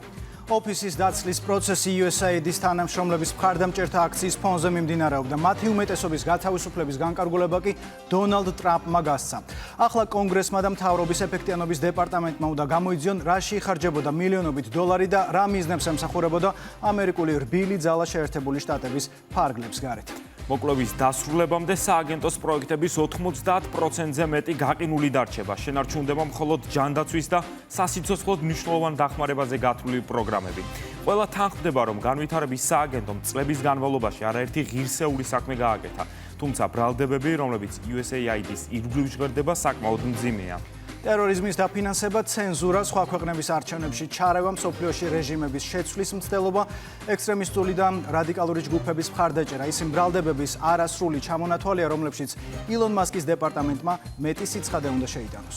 ამერიკელი გადამხდელების ფული USAID-ის გავლით არაერთ ქვეყანაში და მათ შორის საქართველოში ხდებოდა. ბენეფიციარები ხშირ შემთხვევაში ქართული არასამთავრობო ორგანიზაციები იყვნენ. საქართველოს ხელისუფლება მზადაა ვაშინგტონს საკუთარი მტკიცებულებებით წარუდგინოს. მართლ გუნდში იხსენებენ ისვედის პარალელური დათვლის გაყალბებულ შედეგებს და სერბი ტრენერების მიერ ჩატარებულ კანვასის ტრენინგებს. სანამ ამერიკის შეერთებული შტატების სამთავრობო ეფექტიანობის დეპარტამენტი და კონგრესი მოკვლევას დაასრულებენ, საერთაშორისო განვითარების სააგენტოს პროგრამების უმეტესი ნაწილი გაჩერებული იქნება. ამ პერიოდის განმავლობაში კი USAID-ის ადმინისტრატორის მოვალეობას ამერიკის შეერთებული შტატების სახელმწიფო მდივანი მარკო რუბიო შეასრულებს. ბრალდებების ადრესატი მხოლოდ USAID არ არის, ილონ მასკის დეპარტამენტს პრეტენზიები აქვს ნედთანაც. დემოკრატიის ეროვნული ფონდი 1983 წელს დაარსებული ამერიკული საერთაშორისო ორგანიზაცია, რომელიც როგორც თავად ორგანიზაციაში აცხადებენ, მსოფლიოში დემოკრატიის გავრცელებას ემსახურება. ნედი კორუფციაშია ჩაძირული, ამბობს მასკი. ამერიკის შეერთებული შტატების პრეზიდენტის ადმინისტრაციამ კი ორგანიზაციას დაფინანსება შეუჩერა. დემოკრატიის ეროვნული ფონდი ქართულ NGO-ებთანაც თანამშრომლობდა, თუმცა ქართულ ოცნებაში აცხადებენ, რომ ნედისგან წამოსული ფინანსები საქართველოში მხოლოდ ანტისახელმწიფოებრივ და რევოლუციურ ქმედებებს ხმარდებოდა. ამერიკის შეერთებული შტატების ახალი ადმინისტრაციის ერთ-ერთი პირველი წარმატება საგარეო ასპარეზზე ისრაელსა და ჰამას შორის მიღწეული შეთანხმება. 2023 წლის 7 ოქტომბერს დაწყებული ომი ახლო აღმოსავლეთში 19 იანვარს შეჩერდა. შეთანხმების პირველი ფაზა თითქმის დასრულებულია. სანდრო სანაია უერთდება ახლა კურიერ PS-ის სტუდიას. ის გაგვაცნობს, რა ხდება ახლო აღმოსავლეთში დღეს. სანდრო, საღამოშიდობისა, პირველ რიგში დავიწყოთ ტერორისტულ ორგანიზაცია ჰამასა და ისრაელს შორის დადებული შეთანხმების ამ პირველი ფაზით, რომელიც შეგვიძლია ვთქვათ, რომ ფაქტობრივად დასრულდა რა. რა პირობები შეასრულეს ან არ შეასრულეს ამ მხარეებმა? ცეცხლის შეწყვეტის პირველი ფაზა ოფიციალურად და ფორმალურად დასრულებულია, ეს ყველაფერი გასულ საღამოს მოხდა, თუმცა რაც შეეხება იმ გადაწყვეტილებებს, რა გადაწყვეტილებებს შეთანხმდნენ ამ პერიოდში, თითქმის ყველა შესრულდა, ვინაიდან გათავისუფლდა 33 ისრაელელი ტყვე, აქედან 25 ცოცხალი, ხოლო 8 ადამიანის ცხედარი გადაასვენეს ისრაელში და მათ შორის 2000-მდე პალესტინელი გაათავისუფლეს ისრაელის ციხეებიდან. ბოლო ეს ტყვეთა მიმოცვლა რამდენიმე დღის წინ განხორციელდა, სადაც 600-მდე პალესტინელმა დატოვა ისრაელის ციხეები, ხოლო 4 ისრაელის ცხედარი გადასცა ჰამასმა ისრაელს ამ შემთხვევაში. 15-თვიანი ტყვეობის მძიმე გამოცდილებაზე საუბრობენ ისრაელელი ტყვეები, რასაც ცხადებენ გათავისუფლებულების საინტერესო. ისინი ამბობენ, რომ მათ არაადამიანურ პირობებში ამყოფებდნენ, აშიმშილებდნენ, ხშირად სცემდნენ კიდეც და დღის სინათლეზეც კი არ გაჰყავდათ. ერთ-ერთი დატყვევებული ელი შარაბი საუბრობს სწორედ იმ 500 დღიან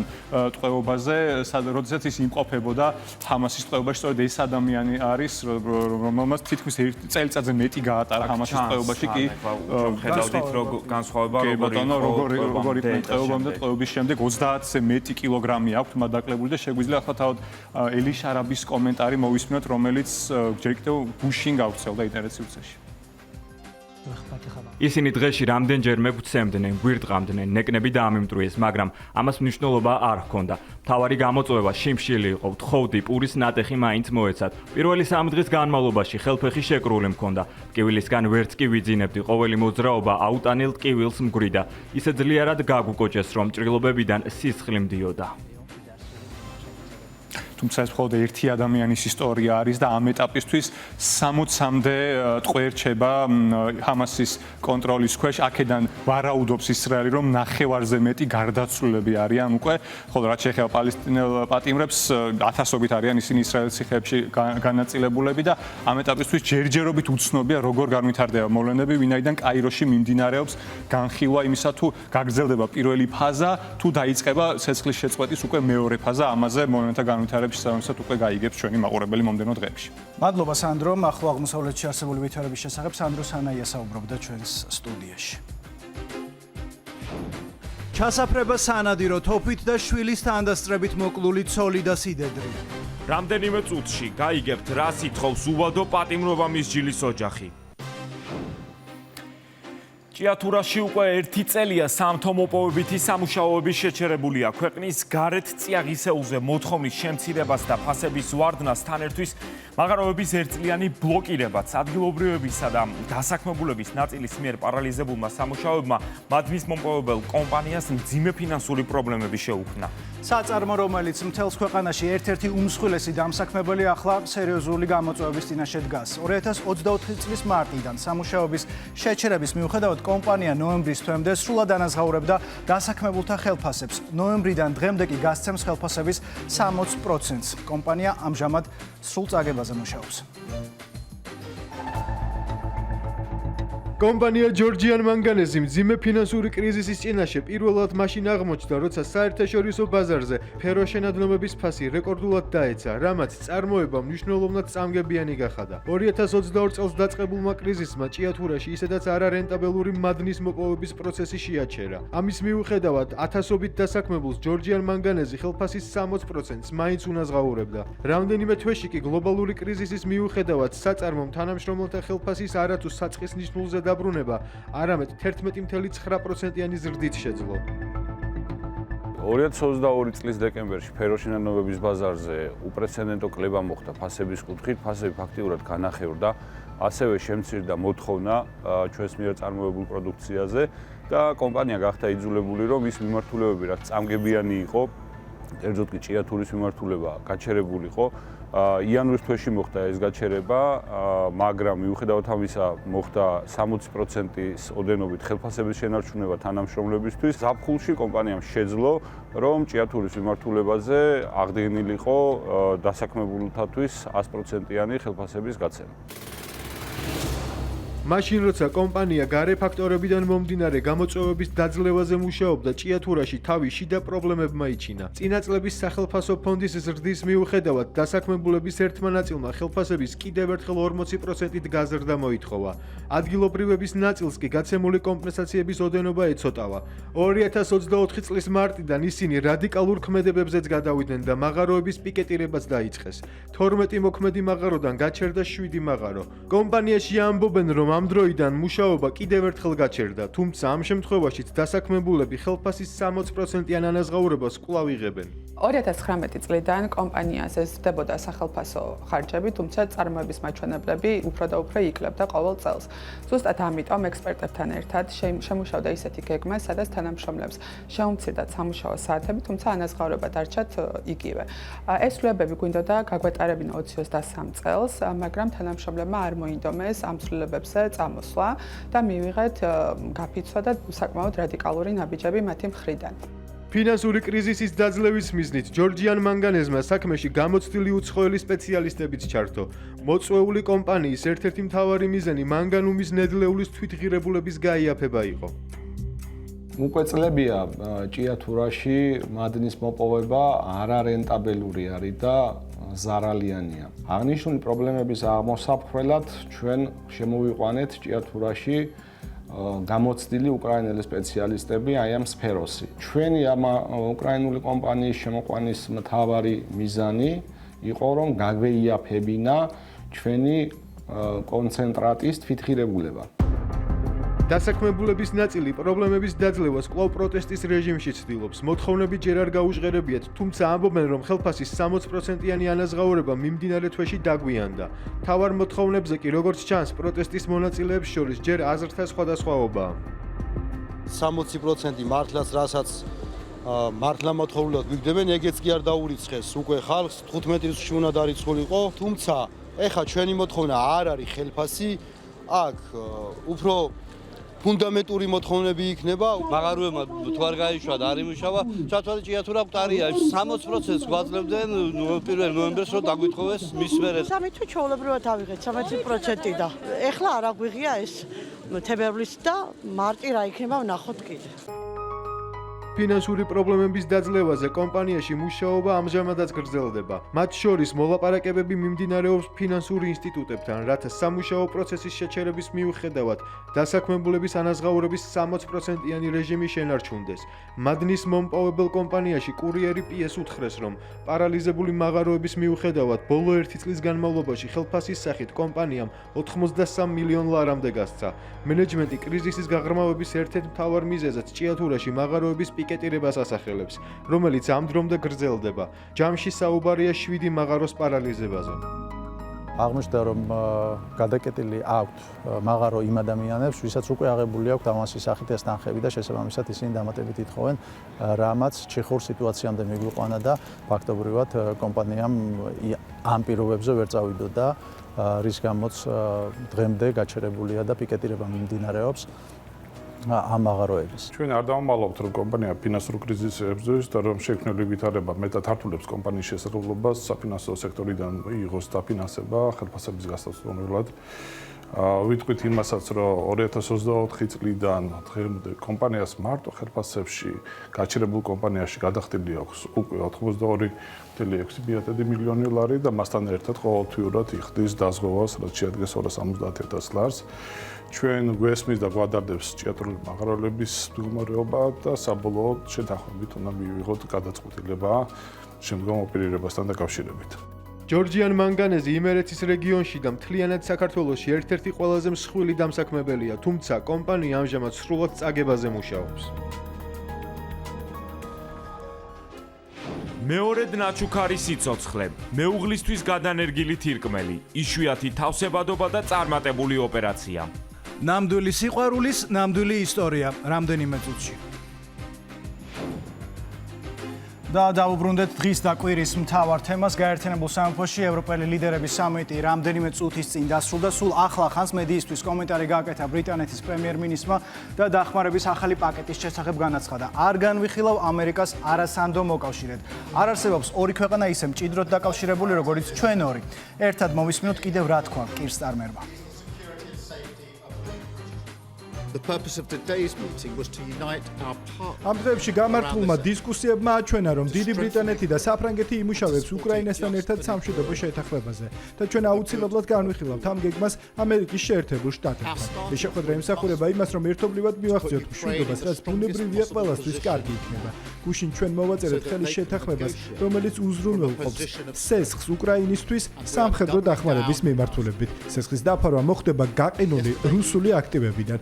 დღეს მევაცხადებ დამატებით ახალი გარიგების შესახებ 1.5 მილიარდი ფუნტის მოცულობით, რომელიც საშუალებას მისცემს უკრაინას შეიძინოს თავდაცვისთვის საჭირო რაკეტები. By the profits from frozen Russian assets. უადო პატიმრობა მისჯილი მამაკაცი თავის გამართლებას უზენაეს სასამართლოში გეგმავს. კაცი, რომელმაც 6 თვის შვილის თანდასწრებით ცოლი და სიდედრი სანადირო თოფით მოკლა დუმს, თუმცა რუსთავის საქალაქო და თბილისის სააპელაციო სასამართლოების გადაწყვეტილებას არ ეთანხმება. საზარელი დანაშაული რუსთავის ცენტრში მოხდა. კლინიკაში პედიატრთან მისული ცოლი და ცოლის დედა 27 წლის გიორგი ფირაშვილმა სანადირო თოფიდან 5 გასროლით დახოცა. გულმკერდში მიყენებული ჭრილობებით დედაშვილი ადგილზე გარდაიცვალა, დედასა და ბებიასთან ერთად იყო 6 თვის შვილიც. ბავშვს ახლა დედის ოჯახი ზრდის, თუმცა მეურვეობას ითხოვს მკვლელის მამაც. ხათუნა გაგნიძემ მოამზადა რეპორტაჟი ამ უმძიმეს ამბავზე და ის ახლა ჩვენთან არის სტუდიაში. ხათუნა, შენ გაისაუბრე ფირაშვილის მამას. საინტერესოა პირველ რიგში რომ გითხრა რა საცხადებს ის. დიახ, სანამ უვადო პატიმრობა მისჯილი გიორგი ფირაშვილი ჯერ კიდევ იბრძვის სასჯელის შემსუბუქების ან გათავისუფლების მიზნით, მისმა ოჯახმა დაიწყო პარალელური სამართლებრივი დავა და რუსთავის სასამართლოს მიმართა სარჩელით, სადაც ითხოვენ ბავშვზე მეურვეობის აღებას. ჩვენ ვესაუბრეთ პატიმრის მამას, რომელიც ამის მთავარ არგუმენტად ასახელებს იმას, რომ მას აქვს უკეთესი სოციალური მდგომარეობა, ვიდრე ბავშვის დეიდას, რომელსაც ახლა აბარია ბავშვზე მეურვეობა. საბოლოოდ ეს გადაწყვეტილება სამოქალაქო დავის გადაწყვეტილება უნდა მიიღოს რუსთავის სასამართლოს მოსამართლე მამუკა ნოზაძემ რამდენიმე კვირაში და მან უნდა გადაწყვიტოს ბავშვის საუკეთესო ინტერესებიდან გამომდინარე ვინ გაზრდის მას ბავშვს, რომლის უმძიმესი ისტორიაც ჯერ კიდევ მაშინ დაიწყო, როდესაც ის იყო 6 თვის.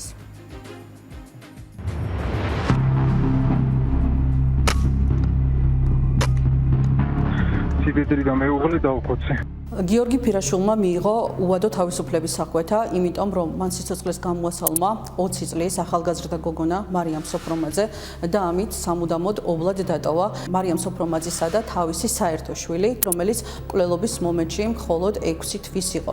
ასევე სიცოცხლეს გამოასალმა საკუთარი სიდედრი ინგა ბეგაშვილი. კაცს, რომელმაც 6 თვის შვილს დედა და გამზრდელი ბებია მოუკლა, 2 ინსტანციის სასამართლომ უვადო პატიმრობა მიუსაჯა. ის გიორგი ფირაშვილია, რომელიც ახლა თავის გამართლებას ან სასჯელის შემსუბუქებას უზენაეს სასამართლოში ცდილობს.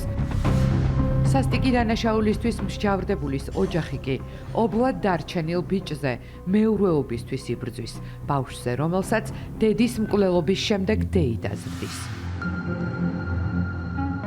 ეს შემზარავი ისტორია რუსთავის ცენტრში რამდენიმე თვის წინ დაიწყო. 2024 წლის 22 მაისის დილა. ჩვილ ბავშვს მაღალი ტემპერატურა ჰქონდა. ამ დროს დედა და მამა უკვე ცალ-ცალკე ცხოვრობდნენ. ცოლ-ქმარმა ბავშვი ექიმთან წაიყვანეს. მათთან ერთად იყო დედის მხრიდან ბავშვის ბებია. კადრებში, რომელიც საქმის მასალებში იძებნება, კლინიკაში მათი შესვლა ჩანს. ექიმის დანიშნულების შემდეგ ისინი შენობას ტოვებენ. ირკვევა, რომ მამა გიორგი ფირაშვილი იქვე გაჩერებული ავტომობილისკენ მიდის. დედა მარიამ სოფრომაძემ და ბებიამ ინგა ბეგაშვილმა 6 თვის ბიჭის სკვერში ეტლით წაიყვანეს.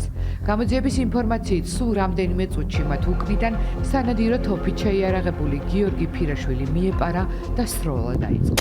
სროლის დროს საფრთხე შეუქმნა ბავშვის სიცოცხლესაც, რაც ერთ-ერთ მაკვალიფიცირებელ გარემოებად აქვს მას ბრალში შერაცხული. ბავშვი მკვლელობის ჩადენისთანავე, რა თქმა უნდა, ომწოვ მდგომარეობაში დარჩა, იმიტომ რომ მას აქტიურად ერთი მშობელი ბრალდებული იყო, დანაშაულის ჩამდენი პირი, მეორე მშობელი უკვე აღარ იყო ცოცხალი, დედას გულისხმობთ და ასევე ცოცხალი აღარ იყო მისი ბებია. 112-ში შეტყობინების განხორციელებისთანავე რამდენიმე წუთში მივიდნენ შემთხვევის ადგილზე საპატრულო პოლიციის თანამშრომლები, რომლებმაც პირველ ყოვლისა იზრუნეს ბავშვის უსაფრთხოებაზე და ამის შემდეგ ბავშვის ჯანმრთელობაზე ზრუნვა გადააბარეს სასწრაფო სამედიცინო დახმარების ეკიპაჟს.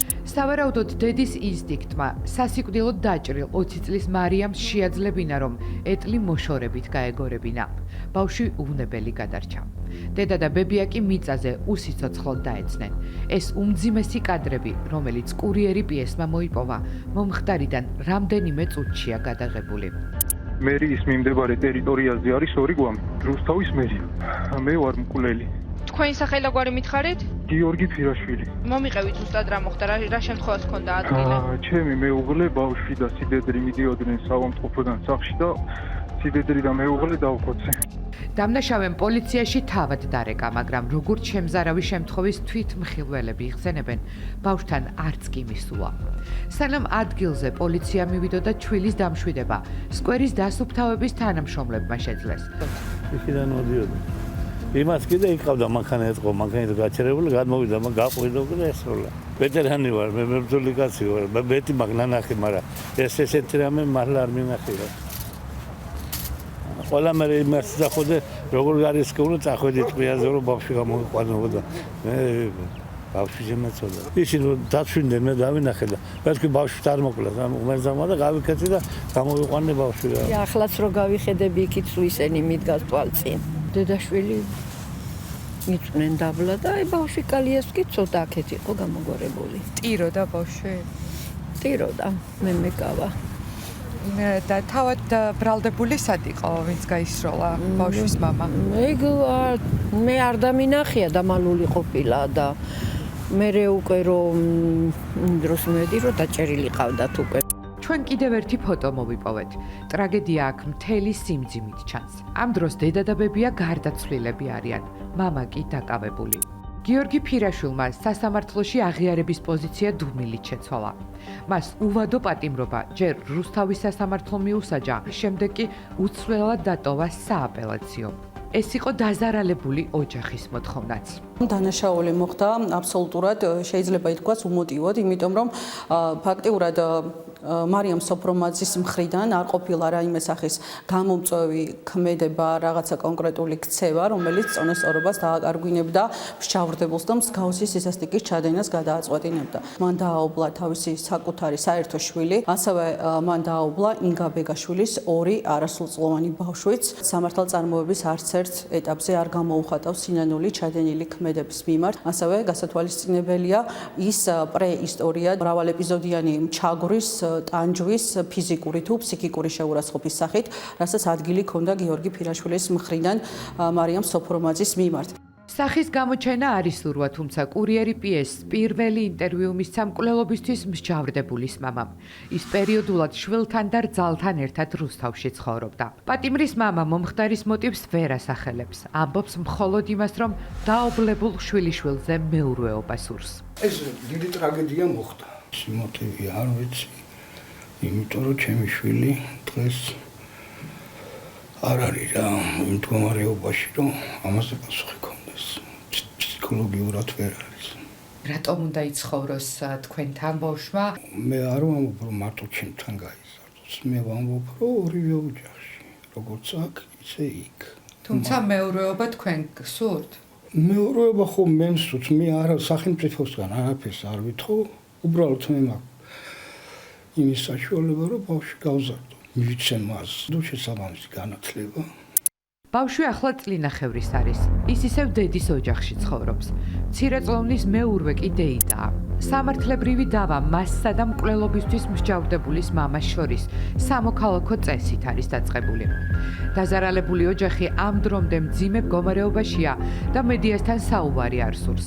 ჩვენ ოჯახის ადვოკატს შევხვდით. იმ თავიდან როცა ეს მოხდა, მაშინმე დაუკავშირდა ბრალდების მხარე, პროკურატურა და საგამოძიებო უწყებები და ლალის მისცეს ამ ბავშვზე მეურვეობა და მზრუნველობა. ანუ კი დეიდას ლალი სოფრომაძეს, რომელსაც ასევე სამი მცირეწლოვანი, ორი დადა, ძმა და ბიშვილი ყავს მზრუნველობასა და მეურვეობის ქვეშ. სამოქალაქო საჩივარი არის შეტანილი მკვლელის მამას და ოჯახის წევრებს. უნდათ ეგენი იყვნენ აღნიშნული ბავშვის მეურვეები და მზრუნველები. ამორალურად ითხოვენ, ეს უბრალოდ სავარაუდოდ იმიტომ, რომ ეს ოჯახი კიდევ ერთხელ გაამწარო. არ ვიცი რა მტკიცებულება უნდა წარადგინონ ისეთი რომ სასამართლომ აი ეს გინდაც ნაწილობრივ დაუკმაყოფილოს არ ვიცი. სამოქალაქო დავა სასამართლოში რამდენიმე კვირაში განახლდება. ვინ იზრუნებს ბავშვზე? ეს მოსამართლემ უნდა გადაწყვიტოს. დაიხურება თუ არა თავისუფლების კარი სამუდამოდ მამისთვის, რომელმაც საკუთარი შვილი მშობლების გარეშე დატოვა. ამას საბოლოოდ უზენაესი სასამართლო იტყვის. ქართულად აცეკვებული და ამღერებული საფრანგეთი, განდაგანა ფრანგულად. ინტერვიუ ქართველ მოცეკვავეებთან, რომლებიც ფრანგი რეპერის კლიპში მონაწილეობენ. როდის და სად აღმოაჩინა გიმსმა ქართული ფოლკლორი? გიყვებით ამბავს, რომელიც სამედიცინო პრაქტიკაში არც თუ ისე ხშირია. ქართველმა ქალმა მეუღლეს თირკმელი გადაუნერგა და სიცოცხლე მეორე დაჩუქა. როგორც წესი, დონორი შესაძლოა იყოს ოჯახის წევრი, შვილი, დედა, მამა, თუმცა იმის ალბათობა, რომ მეუღლე გამოდგეს დონორად, ძალიან მცირეა. ეს დამოკიდებულია ბევრ სამედიცინო ფაქტორზე, მათ შორის სისხლის ჯგუფზე. ჩვენი რესპონდენტების შემთხვევაში კი ეს ყველაფერი უბრალოდ დაემთხვა. ჩვენი ჟურნალისტი ამბობს, რომ ამ თემაზე მუშაობა მას ყველაზე მეტად გაუჭირდა. რატომ ამას თავად გვეტყვის? ანი გენებაშვილია სიუჟეტის ავტორი, ის უერთდება ახლა კურიერი პიესის სტუდიას. ანი მოგვიყევი ამ ნამდვილი სიყვარულის ნამდვილი ისტორია. საღამო მშვიდობის, დონორისა და რეციპიენტის ყველა პარამეტრის დამთხოვის მიუხედავად, შესაძლებელია, რომ ორგანიზმმა გადანერგილი ორგანო ვერ მიიღოს. ამიტომ მართლაც ძალიან იშვიათია არანათესაური თავსებადობა. საქართველოში ყველაზე ხშირად დონორი ქალია, უფრო კონკრეტულად კი დედა. მედიკოსები ოპერაციამდეც და შემდეგაც მუდმივად აკვირდებიან პაციენტების მდგომარეობას და ერთი ძალიან საინტერესო კვლევის შედეგები არსებობს, რომლის მიხედვითაც წლების შემდეგ დონორების ფსიქოემოციური მდგომარეობა გაცილებით უკეთესად გამოიყურება. ეს აიხსნება იმით, რომ ისინი ფაქტობრივად ძალიან ბედნიერად გრძნობენ თავს საყვარელი ადამიანის გადარჩენის შემდეგ. მართალია მე გამიჭირდა ამ თემაზე მუშაობა, რადგან არასდროს მომიმზადებია რეპორტაჟი ჩემს ოჯახზე, ამ ამბის მთავარი გმირები სწორედ ისინი არიან დედა და მამა. ვიქნები სუბიექტური და ვიტყვი, რომ ძალიან რთულია, როდესაც საოპერაციომდე მიაცილებ ორ მშობელს, აქედან ერთ სრულიად ჯანმრთელს. თუმცა ყველაფერმა წარმატებით ჩაიარა და 6 წლის შემდეგ ისინი ცხოვრობენ სრულ ფასოვნად. ჩვენ როდესაც მოვისმინეთ ამ ისტორიის შესახებ და შევთავაზეთ ანის, რომ ძალიან საინტერესო რეპორტაჟი გამოვიდო და იმიტომ რომ ისტორია ნამდვილად არის ემოციური, თვითონ სხვათა შორის თქვა, რომ მას არ უნდოდა ამ თემაზე მუშაობა, იმიტომ რომ ძალიან გავიჭირდებოდა ჟურნალისტის ამპლუაში ყოფნა მშობლების წინაშე. თუმცა მე ვფიქრობ, რომ მან გაართვა თავი ამ დავალებას და შეგვიძლია ვნახოთ ერთად რეპორტაჟი.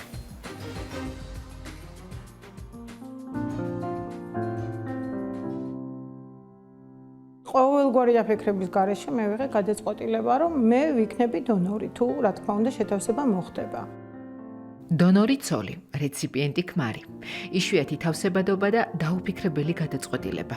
უეცარ დიაგნოზს მოჰყვა მოლოდინი. შემდეგ ოპერაცია და საინტერესო ეტაპი. ჩვენ გავხდით ბებია და პაპა და ყავს ორი პატარა ანგელოზი, რომლის აღზრდაში ჩართულები ვართ მთლიანად. ეს არის სრულფასოვანი ცხოვრება. ორივე თირკმელმა ფუნქცია ერთდროულად დაკარგა. ზუსტი მიზეზი დღემდე არ იცის. ამ დიაგნოზს არ ველოდი, ეს ყველაფერი იყო მოულოდნელი. გაურკვევლობა იმედმა ჩაანაცვლა. თავსებადობის დადგენამდე რთული, ხანგრძლივი გზა გაიარეს. ძალიან ოპტიმისტი ადამიანია და არასდროს არ გაგრძნობინებს, რომ ეს დასასრულია. მაგრამ ერთ-ერთი ანალიზებიდან რომ წამოვედით, ურთულეს შედეგები ქონდა და აი იქ თქვა, რომ ალბათ ეს არის დასასრული ყველაფრის. და ალბათ ეს ყველაფერი გაძლიერებს. ყავთ 3 შვილი და დედაც და მამაც ოპერაციაზე, ბავშვები შეიცოდეთ, ეს ვერსიებიც იყო, რომ ხომ არ მოგეძებნათ სხვა დონორი, ცოტა დაველოდოთ. და დედამ ასეთ სიტყვები მითხრა, რომ არ ვიცი, უნდა მიხაროდეს თუ მწყინდეს. ვერსიები ვერსიებად დარჩა. თარიღი კალენდარზე მაშინვე მოინიშნა. დილით რომ შემოვიდა ექთანი, რომ გავდივართ ოპერაციაზე, ჩვენ სეკვავდით პალატაში. ესე მხნედ გავედით. ყველაფერზე ფიქრის 40 წუთი იყო ოპერაციამდე. მარტო დარჩენის დრო, მხოლოდ 2-ისთვის. როცა საოპერაციოში შევდიოდით, 40 წუთით ადრე ჯერ მეუღლე გაიყვანეს, ჩემი შორენა გაიყვანეს და მაშინ იყო ჩემთვის არ ვიცი, ძალიან მძიმე შეგრძნება რა, დავითრგუნე რა. რომ შენი გულისთვის შეყავთ საოპერაციოზე და უნდა გადაჭრენ შუაზე. ჯოჯოხეთში ვიყავ. დღის სინათლესთან ერთად რეანიმაციაში სიმშვიდე შემოიპარა. სიკვდილზე გამარჯვების 8 საათი დასრულდა. გავახილე თვალე თუ არა, შორენას ვყიროდი და ტექნიკურად რთულად შესასრულებელი ოპერაცია თბილისში, უროლოგიის ცენტრში ჩატარდა. ეს ის შემთხვევაა, როცა ოპერაციის ჩატარება ემოციურად ქირურგსაც უჭირს.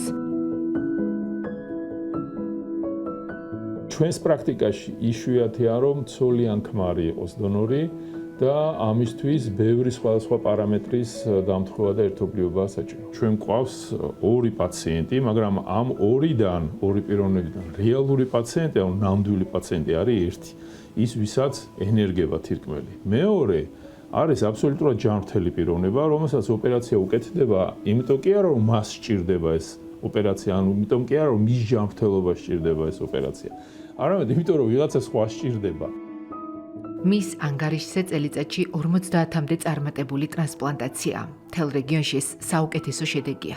ამის მიუხედავად მუდმივად ვითარდება პაციენტებზე დაკვირვებას, კვლევებს არც მე ეწყვეტს. აღმოჩნდა, რომ ამ დონორების ფსიქოლოგიური მდგომარეობა ოპერაციის მერე იყო უმჯობესი, უკეთესი და უფრო მაღალ შკალებს მაჩვენებელი ვიდრე ჯანმრთელი პოპულაციის. მათ კიდევ უფრო მეტად უყვარდებათ ერთმანეთი. ყოველთვის ვიტყვი, რომ ყველა დონორი ყველა ჩემთვის არის გმირი. ეს ადამიანები არიან გმირები, ესენი არიან აი თუ რამეა ყველაზე ახლო და უშუალოდ ზეციურ სამყოფელთან იქ. წლებთან ერთად ურთიერთობების ზღვარი იშლება. კურნალი ხდება ყველაზე უფრო ახლობელი. როგორ ხართ აბარაშვები? არა, ეს გახლავთ პაციენტი, რომელსაც გუშინ გადაუნებთ თირკმელი. რაღაც სხვანაირი ურთიერთობა ყალიბდება, უფრო მეტი ვიდრე ექიმის და პაციენტის. პრაქტიკულად გაზიარებული გვაქვს ყველა ის მომენტი, ბედნიერის თქვათ, სამწუხაროდ ყველაფერს ვიზიარებთ ჩვენ ერთმანეთთან და რა თქმა უნდა, ისინიც ცდილობენ, ანუ ეს ურთიერთობაც ქმნის, რომ მეტი პასუხისგებლობით მოეკიდნენ თავის დაავადებას. ტრანსპლანტაციის შემდეგ მუდმივი მეთვალყურეობა გრძელდება. ეს მისჩვენს სისხლის ნაკადი თირკმლის არტერიაში. კარგად თირკმლის არტერია, გადანერგილი თირკმელი, ძალიან კარგად გამოიყურება, ძალიან კარგად არის ნატიური თირკმელიც. პაციენტები, რომლებსაც აქვს თირკმელების ქრონიკული დაავადება, აგრძელებენ ცხოვრებას აბსოლუტურად სრულფასოვნად, ისინი ცხოვრობენ როგორც ჯანმრთელი ადამიანები, თუ არ ჩავთვლით პატარა ნიუანსს, რადგანაც მათ უწევთ მთელი ცხოვრების განმავლობაში გარკვეული მედიკამენტების მიღება. ოპერაციამ მათი ამბავი ერთ დიდ თავგადასავლად აქცია. სიცოცხლე მაჩუქეს ჩემმა ექიმებმა და ჩემმა მეუღლემ სიცოცხლე მაჩუქეს. მადლობა. 6 წლის შემდეგ თითქოს ბევრი არაფერი შეცვლილა. თუმცა მაინც მადლიერება, სიყვარულის უწყვეტი ისტორია კიდევ უფრო გაძლიერდა.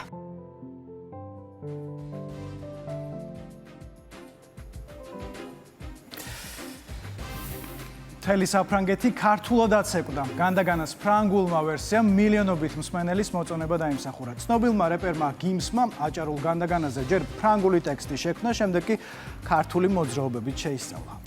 თუმცა მანამდე ქართული ფოლკლორის ისტორიით დაინტერესდა, გაიცნო ქართულ კულტურას. შემდეგ გადაწყვიტა კლიპი გადაიღო, რომელშიც ქართველი მოცეკვავეები მიიღებდნენ მონაწილეობას. კურიერი პიესმა ჩაწერა ინტერვიუ მოცეკვავეებთან, რომლებიც გიმსის კლიპში რეპერთან ერთად ასრულებენ განდაგანას. მარიკა გოცირიძე ესაუბრა გიმსის აგენტებსაც და ის ახლა გვერდება ჩვენ სტუდიაში. მარიკა, საღამომშვიდობის. საღამომშვიდობისა, მარიკა. პირველ რიგში გითხარი, გეგმავს თუ არა ფრანგი რეპერი საქართველოში ჩამოსვლას? პირველ რიგში მხოლოდ მე ვერ დავიბრალებ გიმსის გუნდთან კომუნიკაციას. ბოლო დღეების განმავლობაში კურიერი პიესის მთელი რედაქცია ცდილობდა აი ამ ექსკლუზივის მოპოვებას. საკმაოდ რთული აღმოჩნდა ამ დონის ვარსკვლავთან ურთიერთობა. მით უმეტეს, რომ ახლა ის არის ტურნეში და მის ძალიან გადატვირთულ გრაფიკში რთული აღმოჩნდა თუნდაც სატელეფონო ინტერვიუს ჩასმა, მაგრამ მთავარი არის შედეგი, რომლის მიხედვითაც ჩვენ კურიერი პიესის მაყურებლისთვის მოვიპოვეთ მთავარ კითხვაზე პასუხი. ვიხილავთ თუ არა მას საქართველოში, მოემზადეთ აპრილისთვის ფრანგ რეპერს საქართველოში ბუმასპინძლებთ დაახლოებით 1 თვეში, მანამდე კი ზუსტად 3 დღეში 5 მარტს დღის სინათლეს იხილავს ვიდეოკლიპი სიმღერაზე ნინაო, სადაც შემსრულებელი თავისთავად არის გიმსი, ფონურ ცეკვას კი ასრულებენ ლაზის მოცეკვავეები, მათთვის კი ვინც აი ამ შემსრულებლის შესახებ გაიგეს მას შემდეგ, რაც ის ფრანგული განდაგანა შეასრულა, გავაცნობთ მის შემოქმედებას უკეთ, მაგრამ მგონია, რომ უფრო მეც უბრალოდ გავახსენებთ, ვინ არის გიმსი, რადგან ის არის ესეთი ჰიტების ავტორი, რომელსაც ასობით მილიონი ნახვა აქვს. შორის გიმსის აგენტმა ჩვენ გითხრა, რომ როგორც შენაღნიშნე, სავარაუდოდ აპრილის თვეში გეგმავენ ისინი საქართველოში ჩამოსვლას და პირობა მოუქცა, რომ ის რუსთავიორს მისცემს ექსკლუზიური ინტერვიუს. ყოველ შემთხვევაში ამის პირობა გვაქვს და ვნახოთ, როგორ განვითარდება მოვლენები. თუმცა მანამდე ვნახოთ რეპორტაჟი.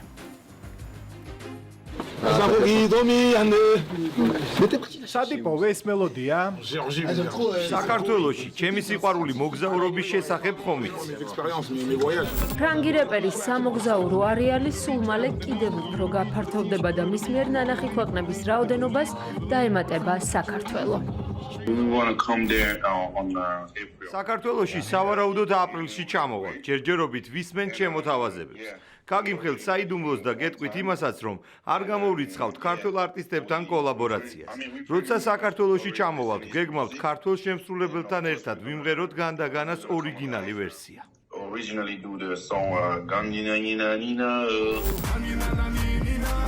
ფერადკანიანი მამაკაცი, რომელიც სიმღერის პარალელურად აჭარული ცეკვისთვის დამახასიათებელი გრაციოზული მოძრაობების შესრულებას ცდილობს, ფრანგი რეპერი გიმსია. მრავალმილიონიანი მსმენელით, 5 მილიონი გაყიდული ალბომით, მთელი მსოფლიოსთვის საყვარელი ჰიტებით, მაგრამ ქართველებისთვის მაინც ახლახანს ჩაწერილი განდაგანას შემსრულებელი. აჭარული მოტივებით ფრანგული რეპის აუდიო ვერსია გიმსმა სოციალური ქსელით რამდენიმე თვის წინ გაავრცელა. 5 მარტს შედგება კლიპის პრეზენტაცია. სწორედ ამ კლიპის ერთ-ერთი ეპიზოდია ეს ვიდეო, სადაც რეპერს ჩოხის ინსპირაციით შექმნილი კოსტიუმი აცვია. ვიდეოკლიპი პარიზთან ახლოს ერთ-ერთ შატოში რამდენიმე დღის წინ გადაიღეს. ეს მომენტი არის გადაღებული მხოლოდ TikTok-ისთვის. და სრული ვერსია კლიპის გამოვა 5 მარტს.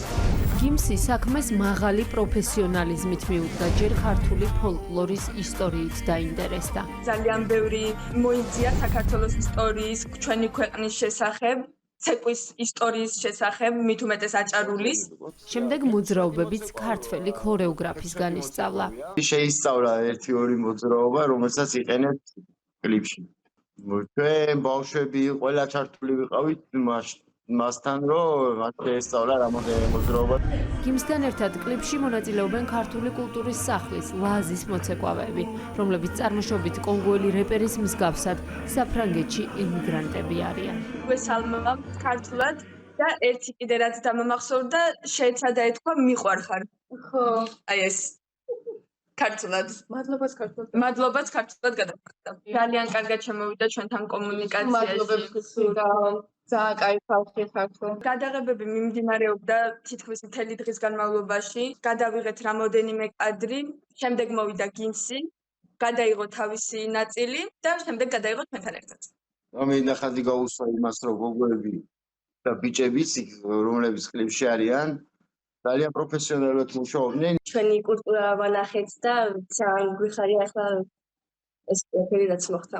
ვიღებდით პატარ-პატარა ვიდეოებს, მაგრამ კლიპის გამოსვლის შემდეგ ალბათ ჩვენს გამოვაქვეყნებთ. კონტრაქტი მიწერია, რომ არ გვაქვს უკრება, რომ გავასაჯარაოთ არც ფოტო, არც ვიდეოები. არ არის გამორიცხული ერთ კონცერტზე ჩვენს გვიხილოთ მათთან ერთად.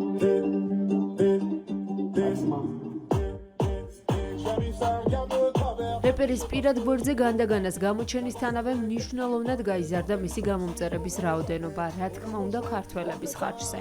ქართულ გამომწერებს არც გიმსის შემთხვევაში დაურღვევიათ უპრეცედენტო აქტივობის ტრადიცია და კომენტარებშიც თავი ჩვეული იუმორით იჩინეს.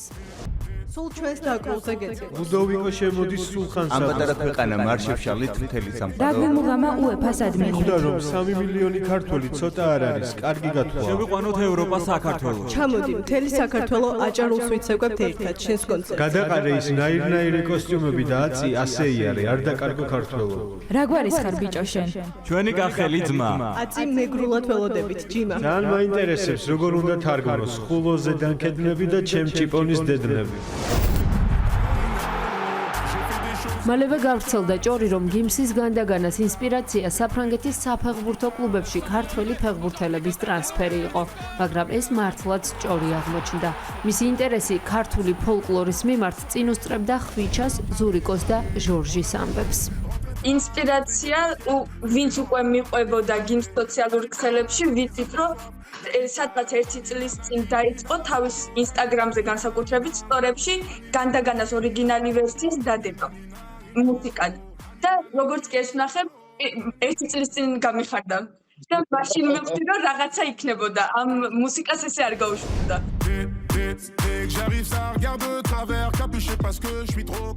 ახალ ბედა სინგლი, რომ კლიპის პრეზენტაციამდეც გაჰიტდა, ამას სოციალური ქსელები, TikTok ტრენდები და გამოხმაურებებიც მოწმობს, მაგრამ ობიექტურობისთვის უნდა გავიხსენოთ 39 წლის გიმსის კიდევ უფრო ცნობილი ჰიტები.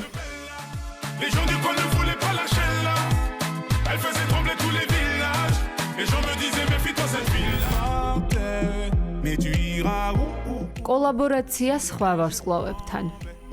Ça me rendrait si jamais tu partais. Sometimes the moon hides in the clouds so high above me.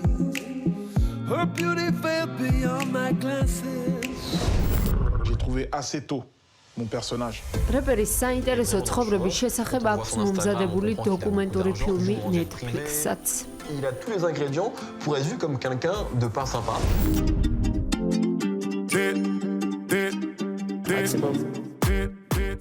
J'arrive, ça regarde de travers, capuché parce და მისი ცხოვრების კიდევ ერთი საინტერესო ეპიზოდი არის 2025 წლის გაზაფხული, როდესაც ის ქართველმა მსმენელმა გაიცნო და მათი კეთილგანწყობა დაიმსახურა.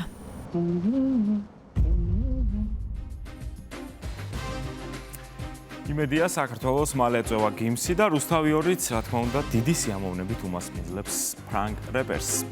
და კიდევ ერთი ძალიან კარგი ამბავი, რაგბი ევროპის 2025 წლის ჩემპიონატის ნახევარფინალში ბორჯღალოსებმა რუმინელები დიდი სხვაობით 43-5 დაამარცხეს.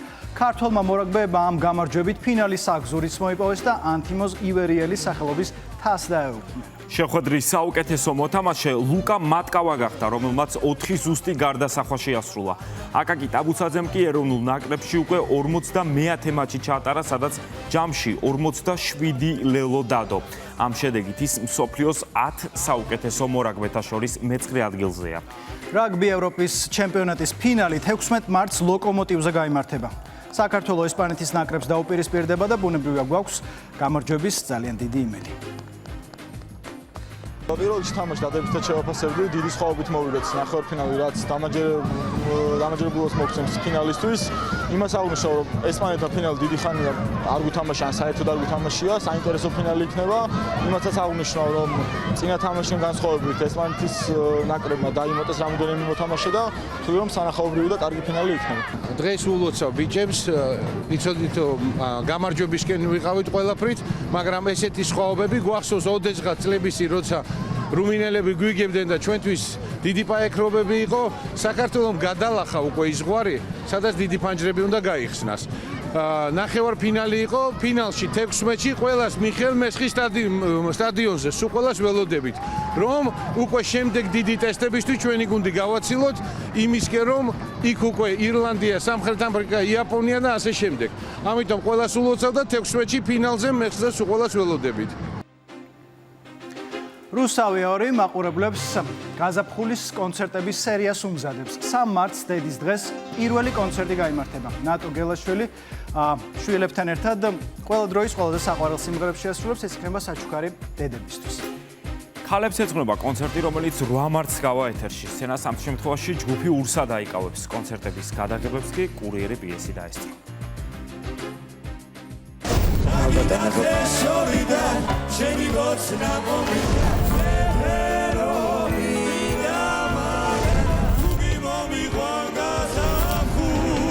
რუსთავი ორზე გაზაფხულის კონცერტების სერია იწყება. მუსიკალური საღამოების პირველი ეპიზოდი გაზაფხულის პირველ დღესასწაულს, დედების დღეს ეძღვნება. ამიტომ 3 მარტის საღამოს არხის მაყურებელს ყველაზე ცნობილი მომღერალი დედაშვილები გაუთმობენ. ვფიქრობ, რომ ყველა დედისთვის ალბათ ისჯობია, რომ იყო ჭოხოების დედა, ანუ შვილის სახელით გაგიცნონ ბოლოს. როცა იწყებდნენ, უთხარი, რომ ბიჭებო, იქნება მე ვთხარი რაღაცა ისე მოახერხოთ, რომ იმღეროთ, იმიტომ რომ ძალიან ცოტა მღერის სწორად ქართულად თქოდა. ნუ თავიდან რა თქმა უნდა, ეხლა სცენა არ უნდათ, რაღაცნაირად ალბათ მეც ჩემი ვქენი, უფალიც დაეხმარა და რაღაცა ყველაფერმა ერთად ესე შევკრა დედაშვილები. როგორც მე ვთხოვდი ოდესღაც ბიჭებს, ისე იყო დღეს ბიჭების თხოვნა, რომ მე ჩემი სოლო სიმღერები გამეცოცხლებინა. რა ვიცი, დედებო, მომიტევეთ, თუ რამეს ისე ვერ გავაკეთებ, მაგრამ იცოდეთ, რომ მთელ გულს და სულს ვდებ იმისთვის, რომ ჩვენ ერთად ყველა დედა ვიყოთ ლაღები, თუნდაც აი ამ 1 საათის განმავლობაში.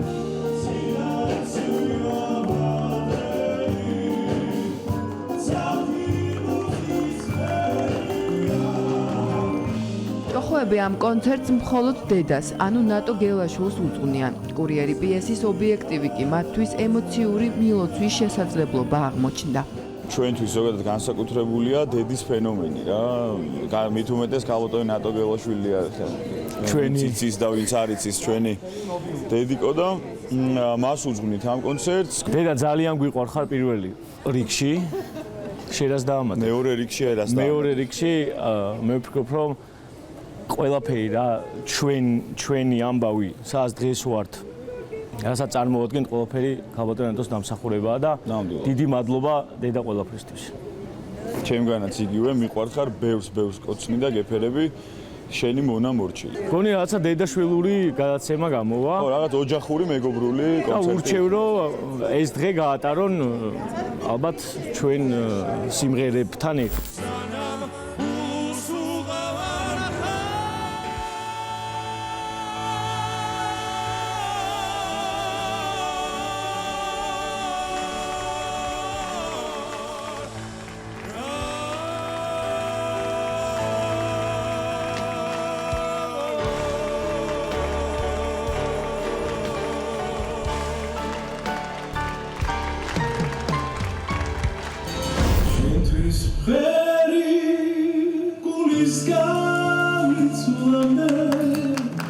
ქალებს ეძღვნება გაზაფხულის კონცერტების კიდევ ერთი სერია.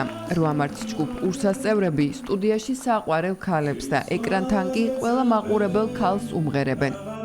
რა თქმა უნდა 8 მარტს ეძღვნება დღევანდელი დღე და ყველა ჩვენთვის საყვარელ ქალბატონს, მაგრამ განსაკუთრებით ჩემს საყვარელ მეუღლეს, რომელიც ახლა თმებს იკეთებს. სიურპრიზი. ხშირად გითხრეს სიმღერებს? როცა მღერის ხოლმე და ისეთ სიმღერებს და სადაც სიყვარულია, ზუსტად ვიცი რომ სულ ჩემზე ფიქრობს ხოლმე. როგორც დავარიგი ის პასუხი.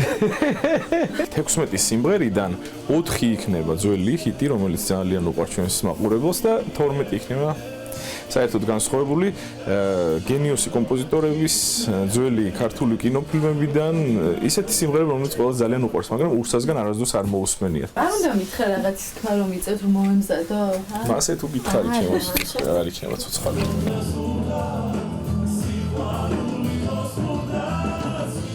8 მარტს ქალებისთვის იმღერებს თავად იუბილარიც. სხვადასხვა 8 მარტს ჩემი დაბადების დღეც არის. ამ ყველაფერთან და ჩემი შვილის, რომელიც არის ელენე და რა თქმა უნდა განსაკუთრებულად ჩემ შვილს მინდა რომ მივუძღვნა. მეუღლე იქნება ჩემი საყვარელი დაიკო და ჩემი დეიდაშვილი.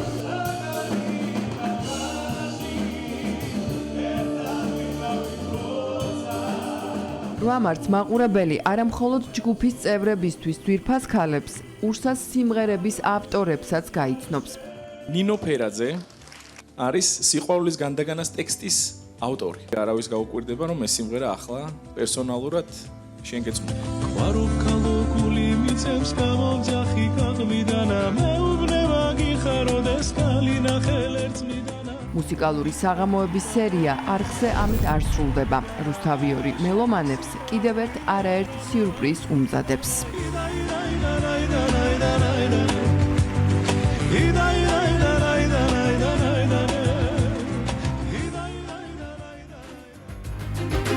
კურიერები ეს ამი დასრულებულია, ერთმანეთს შევხვდებით მომდევნო კვირას საღამოს 9 საათზე. თქვენ კი რა თქმა უნდა დარჩეთ რუსთავიორზე, არ გადართოთ, იმიტომ რომ რამდენიმე წუთში სერიალი მიხო და მარო დაიწყება. ნახვამდის.